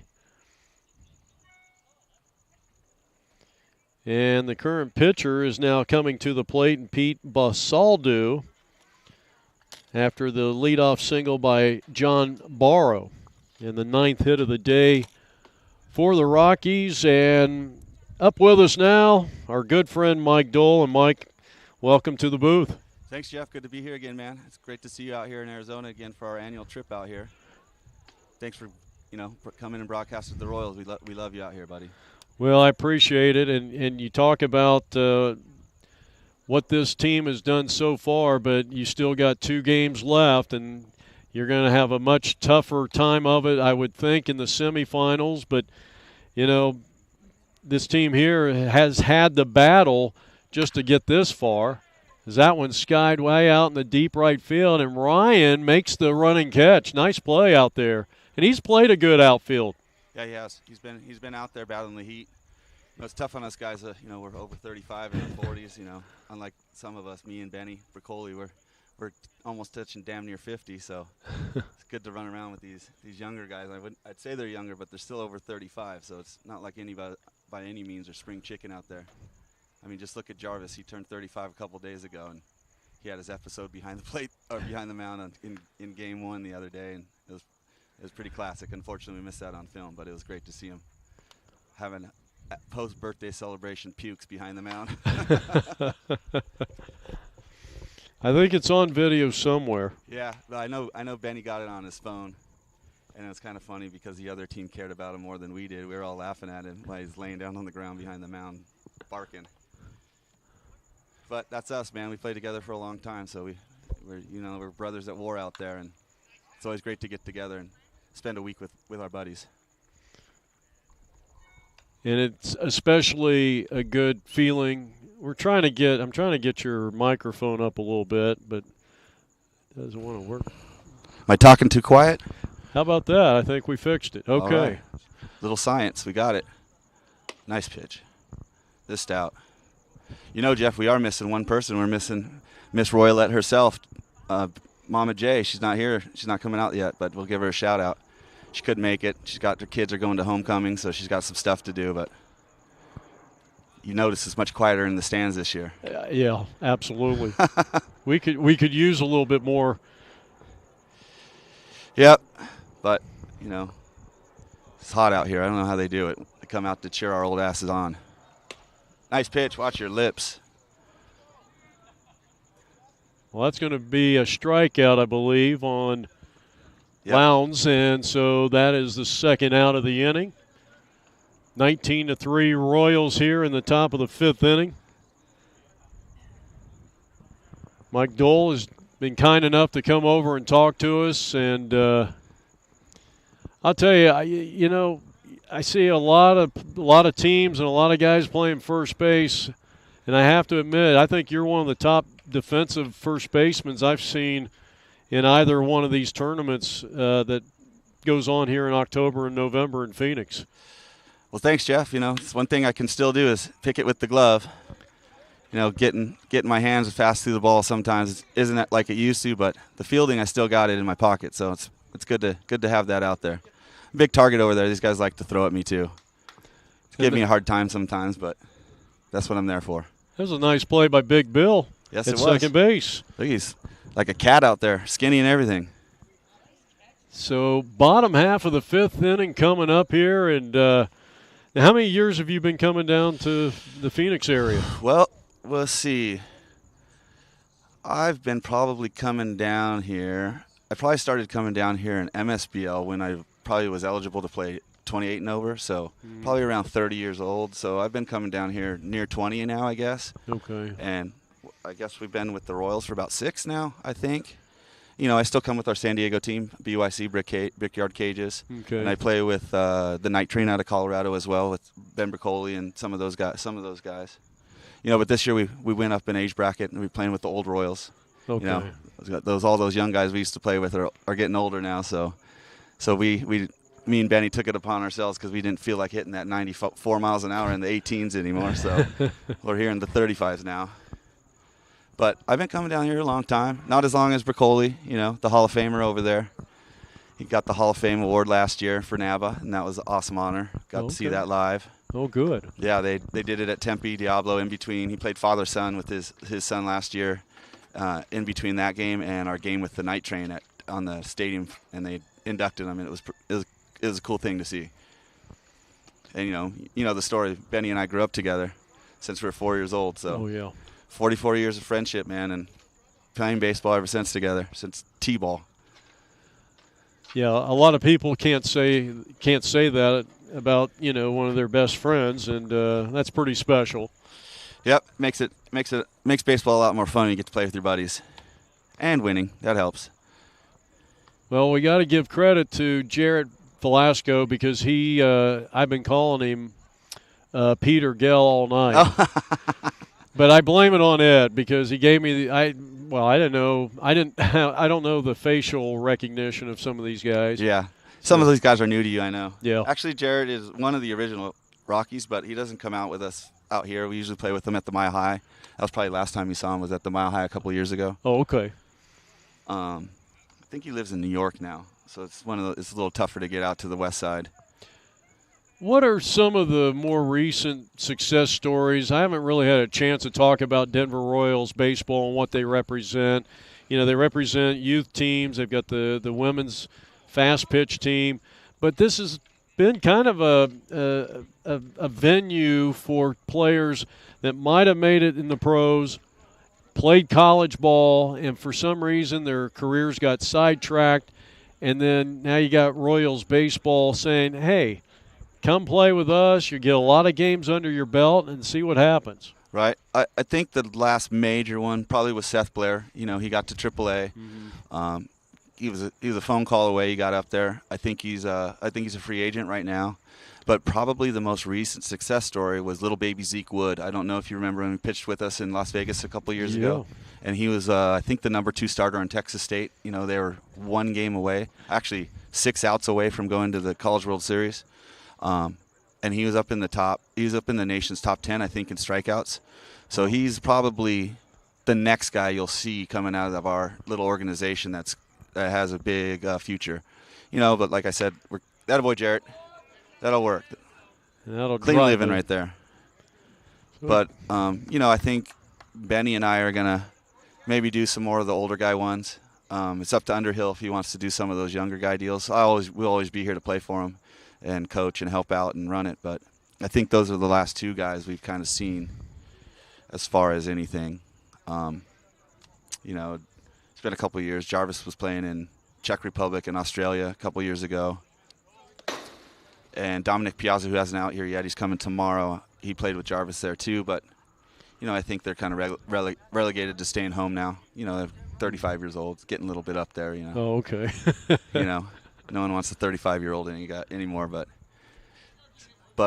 I think that's the last thing because we haven't had any of those young tournaments since we won it a couple years ago. Mm-hmm. COVID kind of shut some of that stuff down, unfortunately.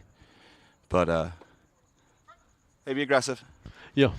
But it's Brian's still doing his thing, and we still got the youth and the lady stuff. I don't participate much in those other than if Brian calls me to tell me to do something, then I'll do it. But most part, he just lets us do all this fun stuff with our friends, so that's the good part. And he's provided, haven't they provided some housing for some of these guys? Yeah, for a long time when we do, especially with those young guys, I remember what it was like when I was playing, they gave us no money and some meal money, so we didn't have a pot to piss in, if you excuse the language, but, Brian helps out with that stuff, and that makes it very accessible for these guys to come play and get the exposure that they need to get off to that next level. Oh, yeah. So it's good. It's good to have a sponsorship, and Brian's a great guy and a great mentor for all these things. So, I love him for that. So Bill pops out Bradbury to the first baseman on a routine play, and that's going to be the first out here in the bottom half of the 5th inning. And, Ryan Van Dusen, sometimes when you're the last guy in the lineup, you get kind of there's a stigma. But, I mean, this guy – he could be easily up there batting in the top of the order. Yeah, we came with a deep lineup. The first 2 games, we batted 12, and we kind of did a split 6-man top-to-bottom type order. So we have some speed in the middle and some oomph behind them. So we tried to spread out the lineup and give as much trouble to these guys as they can. These pitchers don't have an off guy with us, and that's huge. Mm-hmm. Yeah, you're looking at that lineup. Right now, MVP of your team, which I know that doesn't, you guys want to win. Yes. That might be playable. That's going to be a long run, and it falls in safely, so a foul ball. But, what Kyle Kraska has done, not only at the plate but on the mound, he's amazing, he would be definite. And Dustin Harrison's had a big tournament, and Slattery's crushed the ball, and Brian Buning and Robinson, what a keystone combination you guys have. I don't know if I've seen an error from either one of them Well, we won't talk. There was a few out there. We won't talk about those. We only remember the good stuff, Jeff. Exactly. I don't even keep track of errors. That's good. Hey, all you comment about my good plays out there, forget the errors, right? But no, those guys are from Minnesota, and they play in the amateur league up there. Yeah. And Brian Boyning, he's played with us a few times. We've had him play with our San Diego team, and he brought these guys. And these guys just mash, man. Put the ball in play baseball hard, the right way. And that's what we want, and that's the great thing. It's hard sometimes coming into a tournament with a bunch of guys you don't know, and to get that mesh. But we've had the mesh since day one.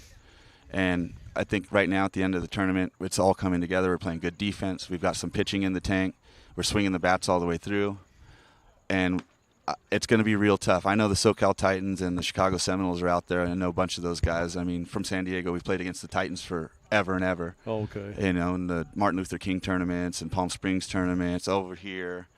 And the Seminoles guys, they got some of those guys. A couple guys played with the Royals. A couple guys played with us at Brickyard.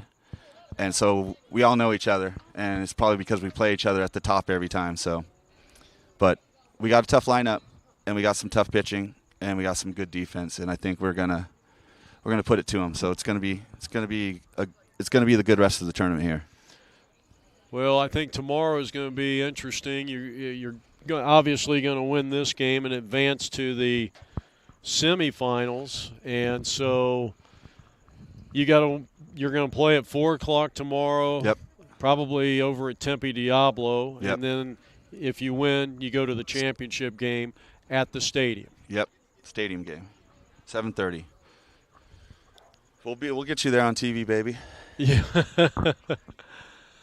Well, we won't be able to do the semifinal game because if you do win, then we wouldn't have enough time to set up over there. Right. But so what I'm going to do is I'm going to partially set up at the stadium and then come over and watch you guys play a little bit. And so I'm looking forward to tomorrow and a full, almost a full day of baseball. I mean, from 4:00 to whenever that championship game is over. Yep. Who do you think you'll play tomorrow? I don't know. I haven't really looked at today on who won the first game, so I don't know who's playing who in the bye games right now. I fully expect to see the Seminoles or the Titans somewhere around there. Okay. The Titans only gave up 13 runs total in the tournament, and the Chicago Seminoles were not far behind that. And I know that the Seminoles didn't use a lot of pitching for sure in the first game, I think because they had an 8-0 shutout, and they didn't need to. But you never know what's going on tonight. You never know how much the pitching is going to use. We're 35 and up. You never know how everybody's bodies are going to hang out for the rest of the tournament. So there's a lot of things. What are we missing? Well, what I was going to say is how important is it for Jason to just finish this thing out? Yeah, it's good. We had a plan on the backside of the bullpen. If Jarvis was going to get tired, we weren't worried about him throwing strikes because he's the man. He's always done this his whole career. Have a birthday, throw up behind the mound, and throw strikes. We're just worried about how he's going to do tired-wise. But right now, we've got a big enough lead to where he can throw it and see how far they're going to hit it and just let the defense do what they do. And so that saves us big time that we didn't have to use anybody else because we've got 2 games tomorrow. We got 18 innings we got to do. Well, look at this double play combination you got. You got Bill Bradbury at second, and you got Zeke De Leon at shortstop. Yeah, the old left-handed shortstop. Wasn't that a book? Well, I have never heard of it, but I believe you. I think it was one of those elementary school books we had to read for the reading fair or whatever it was. Nice pitch. Man, you've been back here all game. That movement's looking pretty good back here. Yeah, and I made a comment first or second inning. It's moving in on the right-handed, but then he comes right back there and paints the outside. 0-2. I don't get to. I can see the strike from first, but I don't get to see the movement until I get back here, and that's moving. That's a nice pitch. Can't duck under it. It's I feel bad for the guy, but it's. What is it now, Jeff? 20-3, 19-3. Yeah, we got 19-3. This blue's going to open up the zone and get out of here. So you got to just swing it. He's taking some off. He's throwing it down the middle. Let him hit it. Yeah, And we can see what this left-handed shortstop can Yeah, do. I hope we get a ground ball here. And I hope it's a crazy place so we could talk trash afterwards when we get back to the house. That would be great. Yes. You know us, Jeff. We don't give each other an easy time in that dugout. We have a good time talking trash with each other. Oh, there we go. Well, Cale Russell's going to get a free pass down there, a hip batsman. Well, it's turned out to be a kind of a nice evening. Yes.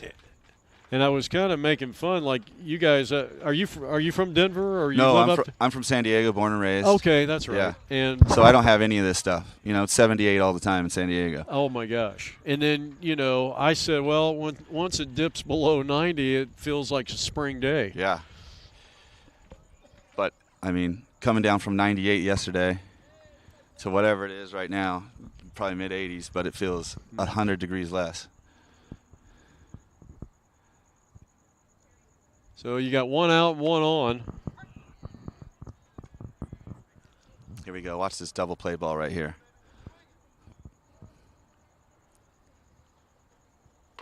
Ooh.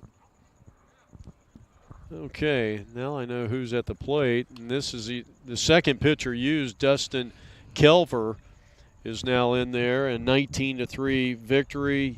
Well, your differential's been pretty good, though you gave up 11 runs to Las Vegas. Yeah. That was well, you were there for that one. That was a weird one. That was when I think there was 7 bloop balls and a couple weird choppers over the pitcher. I mean, just nothing you can do with balls.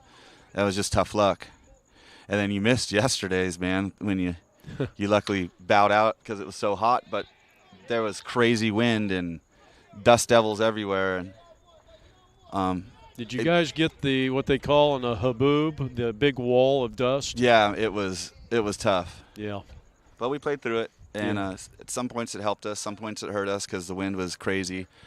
I'd like to say it robbed me of 2 home runs yesterday because I hit one to the wall that I thought was gone out of the box. I pimped it a little bit for the ladies, but yeah. But he was standing at the wall and caught it, and then the next one I did the same thing, and this dude caught it on the run against the fence, and the wind kind of held it up. But that's baseball.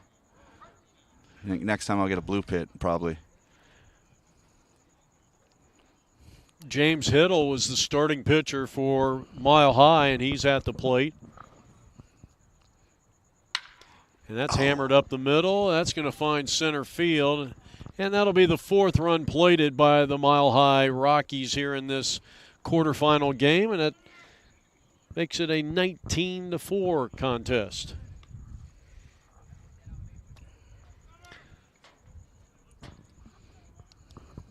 Do you know how many titles you guys have won? With the Royals, I have won. Oh, all together, like any tournaments, or just World Series? I'd say just down here in Phoenix, maybe the 2. I won the one in 2020 with the Royals. As far as the Royals, I think that was our first one, but that was the crazy one where all the minor league guys were eligible because it was the COVID. Nobody was employed. Okay. And, we had all the guys throwing mid-90s, and that was crazy. Yeah. And then that same year I won with the Night Train. I know Ben Bricoli has 6 rings, but they were with other Denver teams. Okay. When we started this team, Ben Bricoli was bringing a team to San Diego for the President's Day tournament, so he called me, see if I could get a couple guys from my San Diego area guys, and I think he came down as the Bronx Bombers the first time, and we wore the Denver Browns uniforms, I believe. Oh, and really? Then the next year, Underhill came with them, and then Underhill, he's aggro, so he's like, let's screw this, man. Let's put together a team. And then sure enough, Las Vegas right after that, he started getting those kids out there, and then we were stacking titles. I think we won every tournament up to the World Series that year, both the MSBL March tournament in Vegas, then the Naba one on Memorial Day, then we won the Mile High tournament, and then we lost in the championship game to who was that? The Chata or Venados? You did that game. The Venados sound familiar. Yeah, they put up 6 in the first, and we came back, and that was a tough one to swallow because we kind of let that one go. I think we kind of took it a little easier because we had crushed them earlier on in the tournament which is a bad way to look at stuff because, you know, everybody brings out some pitching if they get to the playoffs. Yeah. And, you know, we had our pitching going too, but they put the bat on the ball and found some holes. But, you know, we never quit. We battled back. And that's kind of how we did the first 2 games this tournament.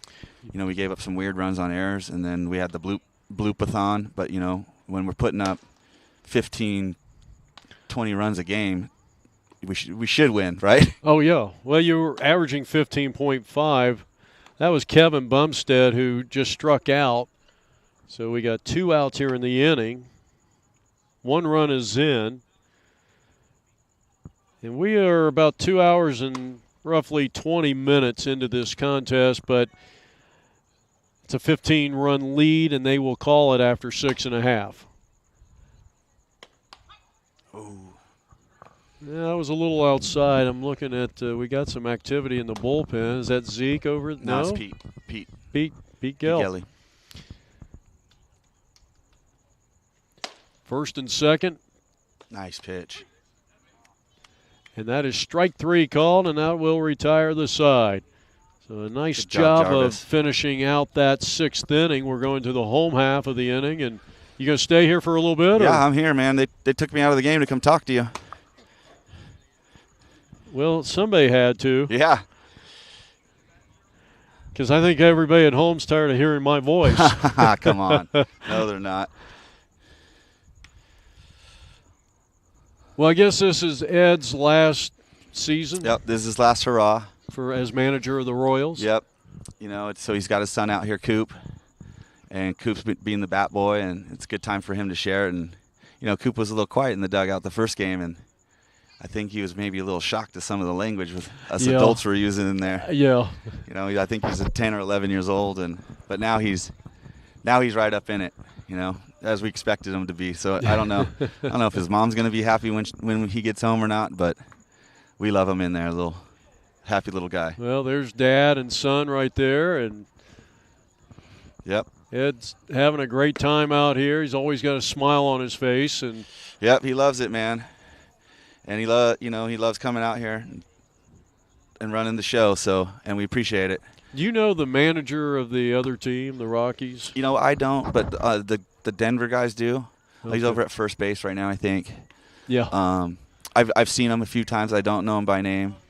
I've been calling him Clint Hurdle. Oh yeah. So that's the best I could do. Yeah.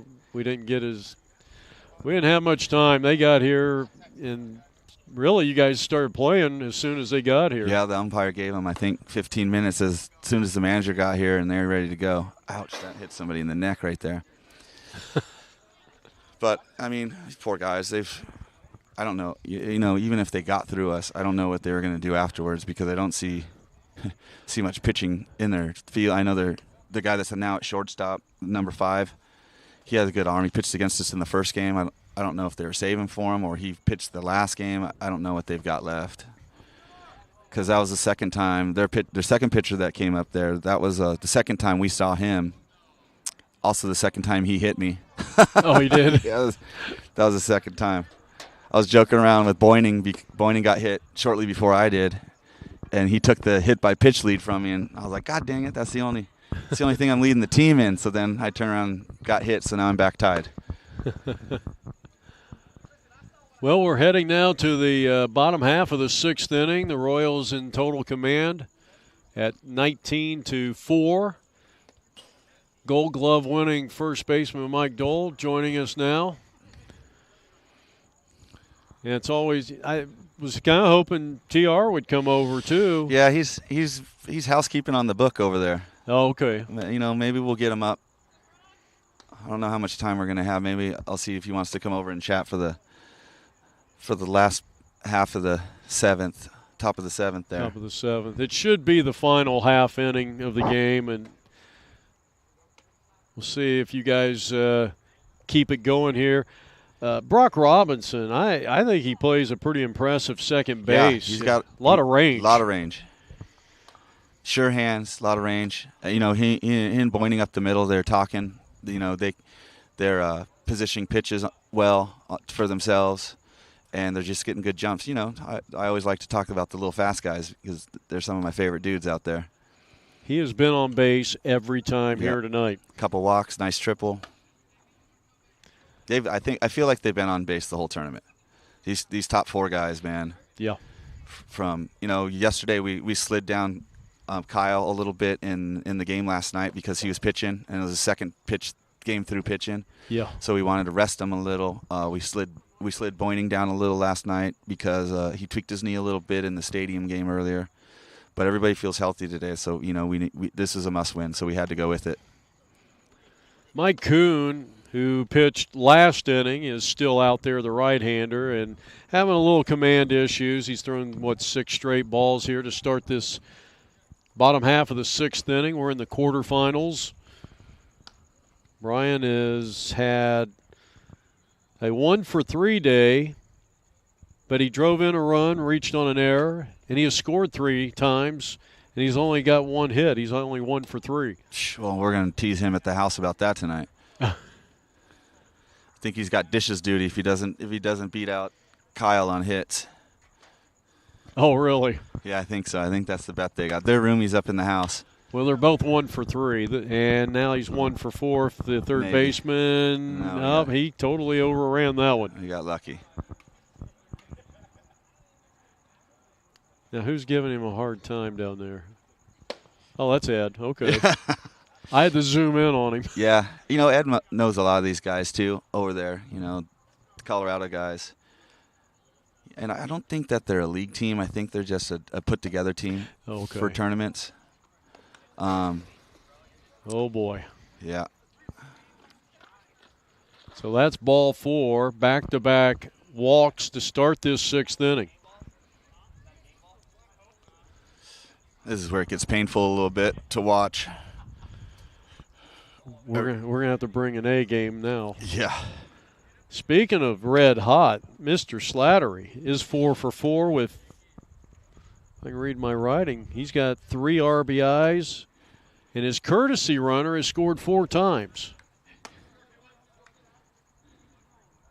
Yeah, that courtesy runner, is pretty fast out there, whoever gets out there. Well, it's been Brian. I think Brian has scored about 7 runs today. He got hit. Yeah, I forgot to scream, though. Is that who was screaming earlier? That might have been me. Okay. Because somebody got hit by the pitch, and I heard all this screaming. There's little Coop. He's messing with Coop. Now, Slattery, he's a guy, I just met him. Yeah, me too. And he's really a nice conversationalist. He's got a sense of humor. He was telling me about the beanball incident at this field last year.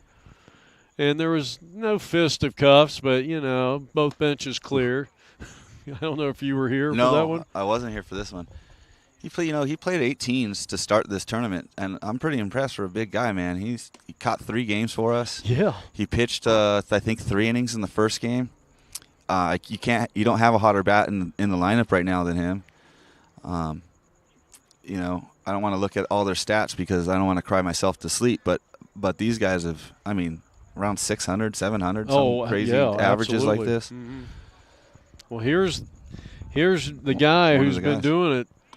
Kraska. He had to go out of the strike zone because he hasn't been given much to look at here. So the bases are loaded, nobody out, 19-4.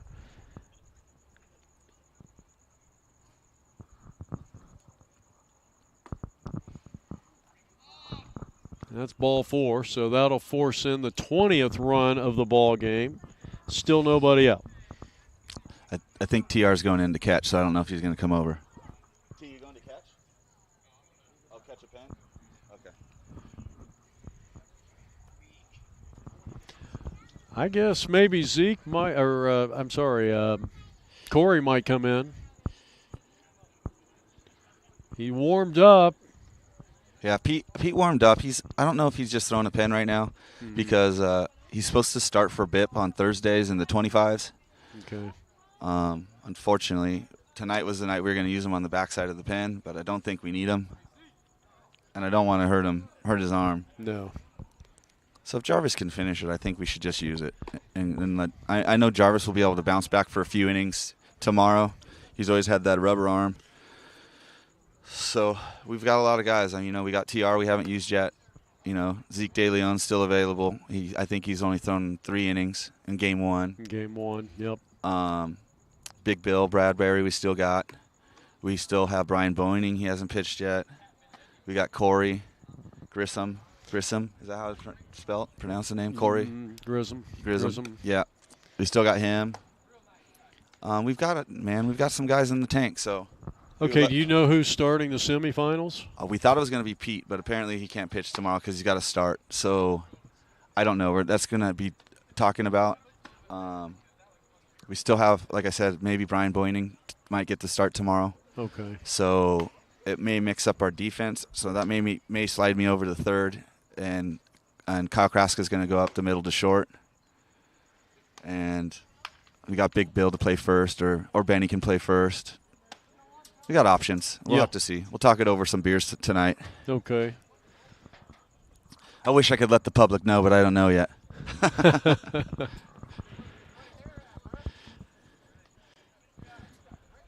All right, here's one of the hot hitters, Dustin Harrison. 2 for 3, a couple of runs scored. He had a 2-run single back in the second inning as Denver dominating here. Well, you're up a couple of touchdowns and 2 extra two-point conversions. Gotta like that. Gotta like that. Now, you won a national championship last year with what, San Jose? No, we lost in the semifinals with BYC in 35s. I don't know what I think we lost quarterfinals with Night Train. But the 2 years ago we won Royals and Night Train. Those were my only 2 rings, surprisingly not, in all the years I've been here. Okay. I have 1 million watches, which is heartbreaking. But, you know, to win that one a couple years ago with the Royals was pretty special, being my age and all. And I remember Brian telling Julie's kids, because she brought the kids to the championship game. And at the time, her son Max was playing baseball in high school. And he walked up to him and he goes, okay. Because remember some of these guys on the field today, because some of these kids on both sides are going to be in the big leagues at one point. And just remember that your mom's old-ass boyfriend is out on the field with them. So that was pretty special to play against those young kids. And, you know, it was weird because these guys were throwing gas and it was moving. And I even when I was young and I was playing minors and in Mexico and stuff, we never saw, if we saw 94, it was pretty straight. It was, you know, usually a four-seamer. And now these guys are throwing an easy 94, and it's moving 5-6 inches. It's a different game. Well, here's your fleet-footed center fielder, Sturm. Well, that kept the at-bat alive. He had an RBI hit his last time up. Yes, it was a nice piece. He's playing some great center field, man. It's tough with that wind. The couple games we've had with the wind, it's tough to get some of those reads. You know, during the daytime, those high skies. You know, the light blue with the ball, when the ball starts getting dirty, you can lose these balls out here. And he's playing great. He's playing great defense out there. Oh, there's another one. I don't know who's warming up over here, but that's gas. That is a friend of one of the Minnesota guys. He came down just to watch his friends play. Yeah. Too bad we can't sign him up. Well, I was looking at him warming up, and I said, yeah, he's got a live arm. I heard him talking in the bullpen, and I think he does some scouting for the Pirates. Okay. Don't know his age, though. He's a very handsome, young-looking man, so I don't know if he qualifies for us. Yeah, I don't know if I like him that much, actually. I know. It gets harder, you know. These kids are good-looking. Yeah. Yeah, it's no, he's got a nice delivery there. Is going to be handled by the third base. Oh, he dropped it. Did he drop it? Oh, it was infield fly. Okay. Yeah, that's only that is the first out. Our boy Brock just came over into the booth-ish. Hanging out in the booth. Hey, did you see the dirt bags beat the Titans? I did not see that. 5-4. Okay. Well, there rules those guys out. Yeah. That's an upset. Yeah, huge upset. Yeah. I wonder who they threw. They probably had some good guys. They said they had some arms on. Yeah, both of them do. Oh, the Titans, I'm really surprised because I played with them for a long time. They usually save their guys too. But They had an arm. I mean, they only lost 5-4. They had to have an arm. it's a good game then. Yeah. And then Cuba won and the Seminoles won. So it's Cuba, Seminoles, and Us.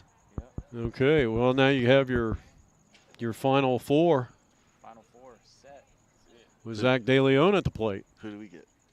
We get the Dirtbags. Oh, well that's good. There we go. You hear that, home America? We get the Dirtbags in the semifinals. That's right. I don't know what that Cuba team has. I need to They had when we played against them a couple years ago, they had one really good hitter. I don't remember much pitching though, as far as that impressed anything. I mean, the Seminoles haven't even played it. No. Can't have my glove. Yeah, I'll wash them. No problem, brother. This is getting long.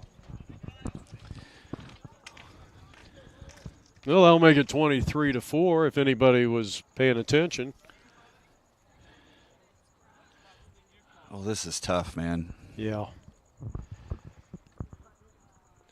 So the game yesterday at the stadium, Yes. and the team from LA that you guys played, great bunch of guys. Yeah, the Charos. Yeah, they're a good bunch of guys. Yeah, we Um, played against them a lot from San Diego. They talk to me all the time down there. But that was a wild start, wasn't it? Oh yeah. So they get out to an early lead. They take Mo Morales out, which I thought was a mistake when they did it. He really wasn't pitching. He got in a little trouble. Another hit batsman by that was Jared who got hit by a pitch and forces in another run. And now with a 20-run lead, maybe we should just call this one at this point. I think so. I don't know who they got to pitch. These last three guys haven't been able to throw a strike. And because Bill Bradbury was up here talking with us, Yeah, he's a little tardy getting up to the plate. Yeah, they all want to get on in the act. It's 30 seconds of fame. Well, he's upset with himself because he popped up to the first baseman last time. So he wants, you want to get in on it. Yep, I'd like to have him get hot. No better time right now. Yeah. You may need his bat. You Yep. start facing some better pitching. I'll tell you what, man, he looks great, man. Yeah, He looks great. he's He's lost some pounds. He's lost some pounds. I saw when he was running the bags, he looked good right Yeah. there. And I know he's been pitching in the Taco League in Denver. I guess he's been throwing some complete games, and he's feeling good. So it's good to see him healthy. 2-1 is the count here in the bottom of the sixth inning, and a 20-run lead for the Royals. Oh, he did it again. He did it again. He got jammed at the manager over there. He's not moving all that well. Do you know their manager? Who's theirs? Yeah. No, I've never. Yeah. I recognize him from. I know him from like Denver, but I never really. Does he do it with the Browns too, or no? I don't think so. I remember the shortstop was from. He played for the Browns for a couple of years. Yeah, and he's going to play with TR with the Legends, I think now. I don't really recognize a lot of these dudes. I know that the pitcher and the shortstop are Yep. brothers. I know them.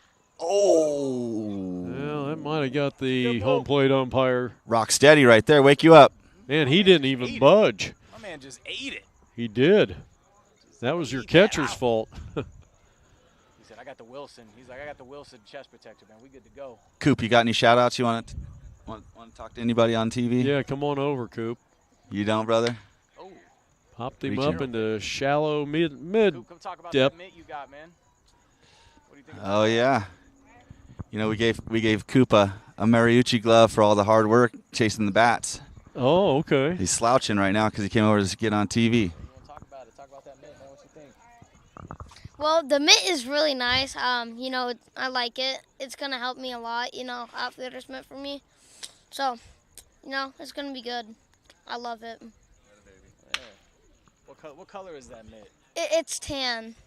It's nice. I like it. Oh yeah, I like that cream too. Yeah. That reminds me of my college mitt.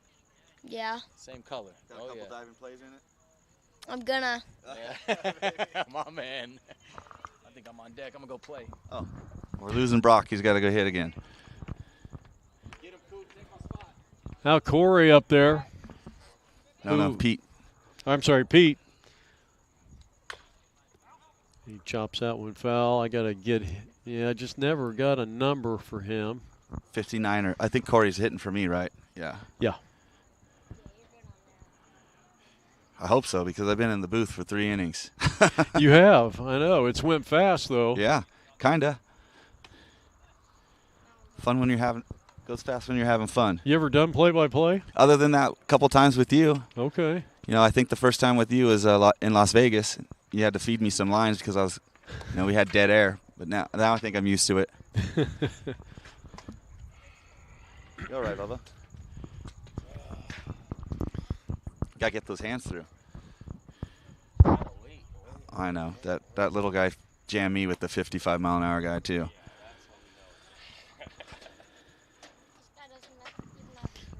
Bill, are you one of the guys, I mean, you see this slow stuff, it's hard. I mean, you'd rather face somebody who's throwing 88, 85, something like that? Yeah, absolutely. Absolutely. I mean, when you have time to think and you have a big open swing, this is what happens. Yeah. Just a little adjustments. I need to be more short to the ball. Give myself a better opportunity to go the other way with it. But I just want to kill it today just because it's getting here fresh and just want to swing it. Well, hey, you got a 20-run lead here. I mean, you have nothing to lose.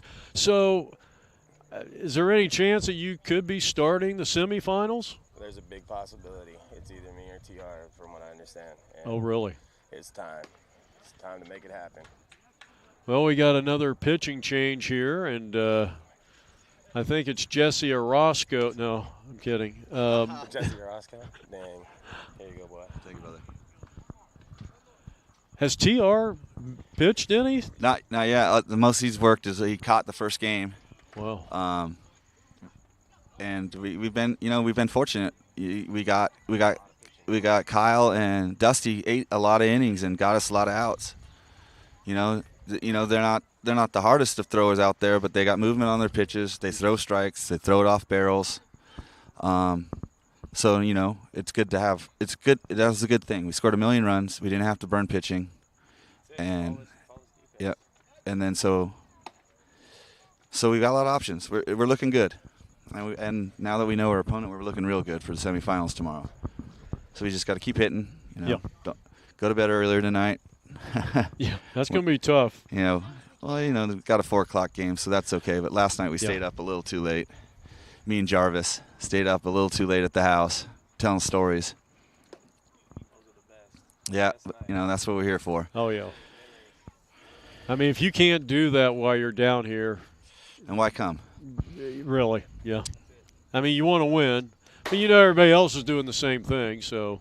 All right. I always say now, I used to get paid to play. Now I pay to play. So, I better have fun for my money.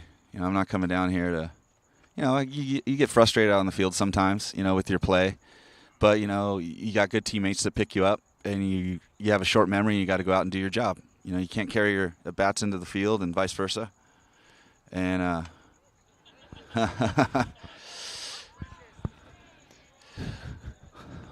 Brock wants to hit. Yeah. He's had a perfect day at the plate. He's walked 3 times. He has scored 5. He has an RBI triple and a single. And he hits one down to third. That skips away. And here goes the merry-go-round some more. That should make it 25. Let's see if we got that on a replay. 25. Do we have that on a replay?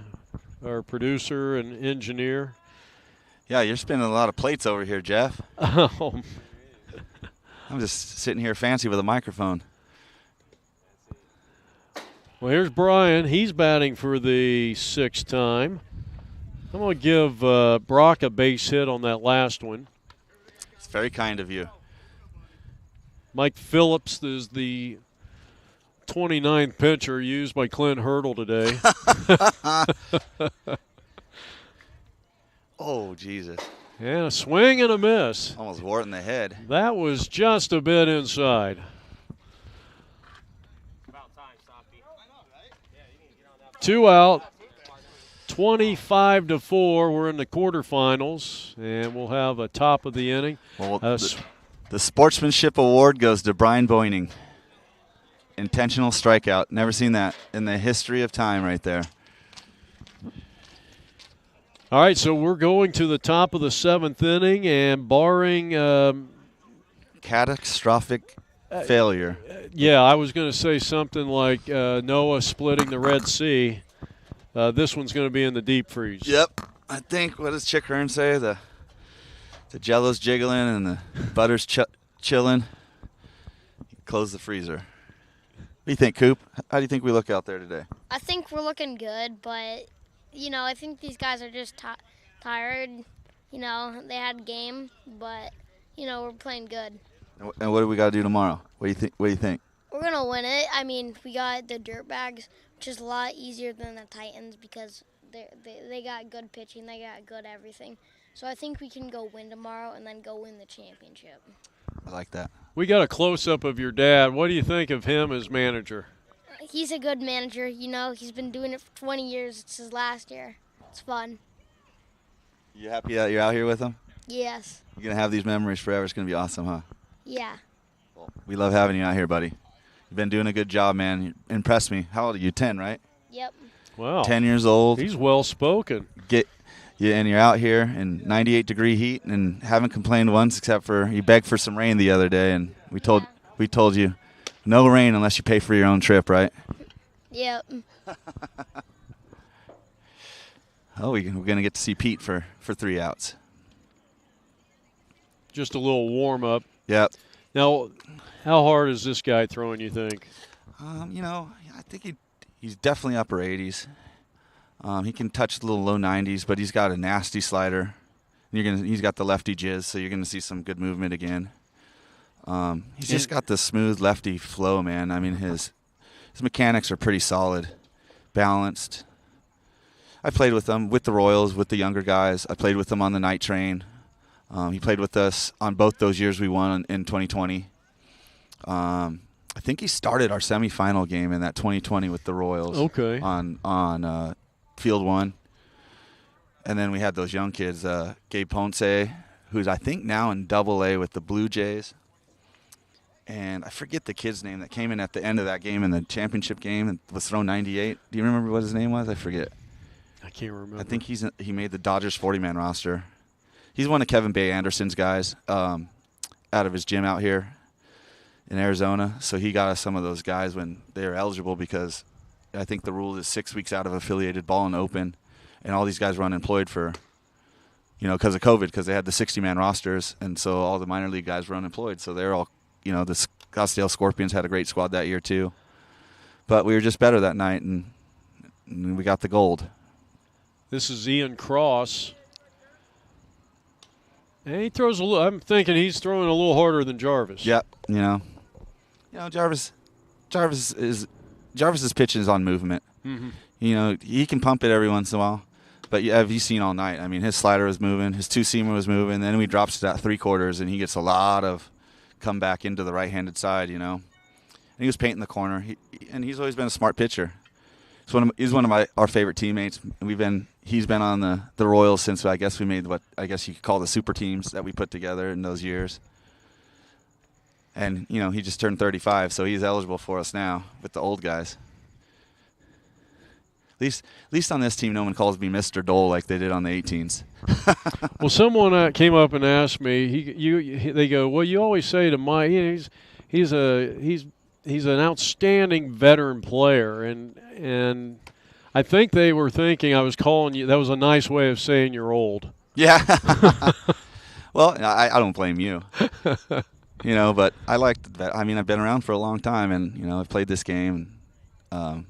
You talked about my first base glove skills over there, but as I came out of high school as a shortstop, and when I went to junior college, they kind of moved me just to first because I was the tallest of the 4 shortstops of us, and we had a great team at Southwestern College in Chula Vista, California, and I went on to Kansas. I played third base, some center field. I actually caught a little bit, and I like to say my best position is third base because that's what I signed with. But okay. I'm a shortstop at first base, so I just had to learn the footwork over there, which isn't that hard. now yet, at least, because my feet still work. And like I said, I'm a good target, and guys like to throw to me. And I think at this stage of my career, nice play, Ben. Ben Briccoli makes a great play. Takes it to the bag, and this one belongs to the Royals. All right. Well, Jeffrey, we'll see you tomorrow night in the stadium at 7:30, buddy. Okay, thank you. You're welcome, buddy. I appreciate it. Always. Great time. Talk to you. Michael Dole, the outstanding first baseman, and here is the final play of the game. And a nice job here by Peter Gelly getting the job done. Briccoli with one of the big Bridgewater Homes plays of the game. And a lot of smiles out there. I think a lot of these guys are just happy to be out here playing, well, what I always say, the greatest game in America, our national pastime. And so Denver goes to 5-0 in this tournament. Winning pitcher, the starter, Jason Jarvis, 6 innings, a very solid performance. And so Denver advances. They'll play the Dirtbags of Las Vegas in the semifinals. That is at 4 o'clock tomorrow on one of the Tempe fields, not the stadium. And then if they defeat the Dirtbags, they will be in this 35 rookie wood bat division national championship of the NABA 2022. So that's going to conclude our coverage here today from Maryville Baseball Park. We had some great weather after a hot day. And so, again, if you're in the Phoenix area and you'd like to come out and see some Royals baseball, just go down to Tempe Diablo. You can go to the website. The NABA website is dugout. Is that dugout.org? I think it's dugout.org. And again, our final score, Denver 25, Mile High 4. Jeff Lowry saying so long from Maryville.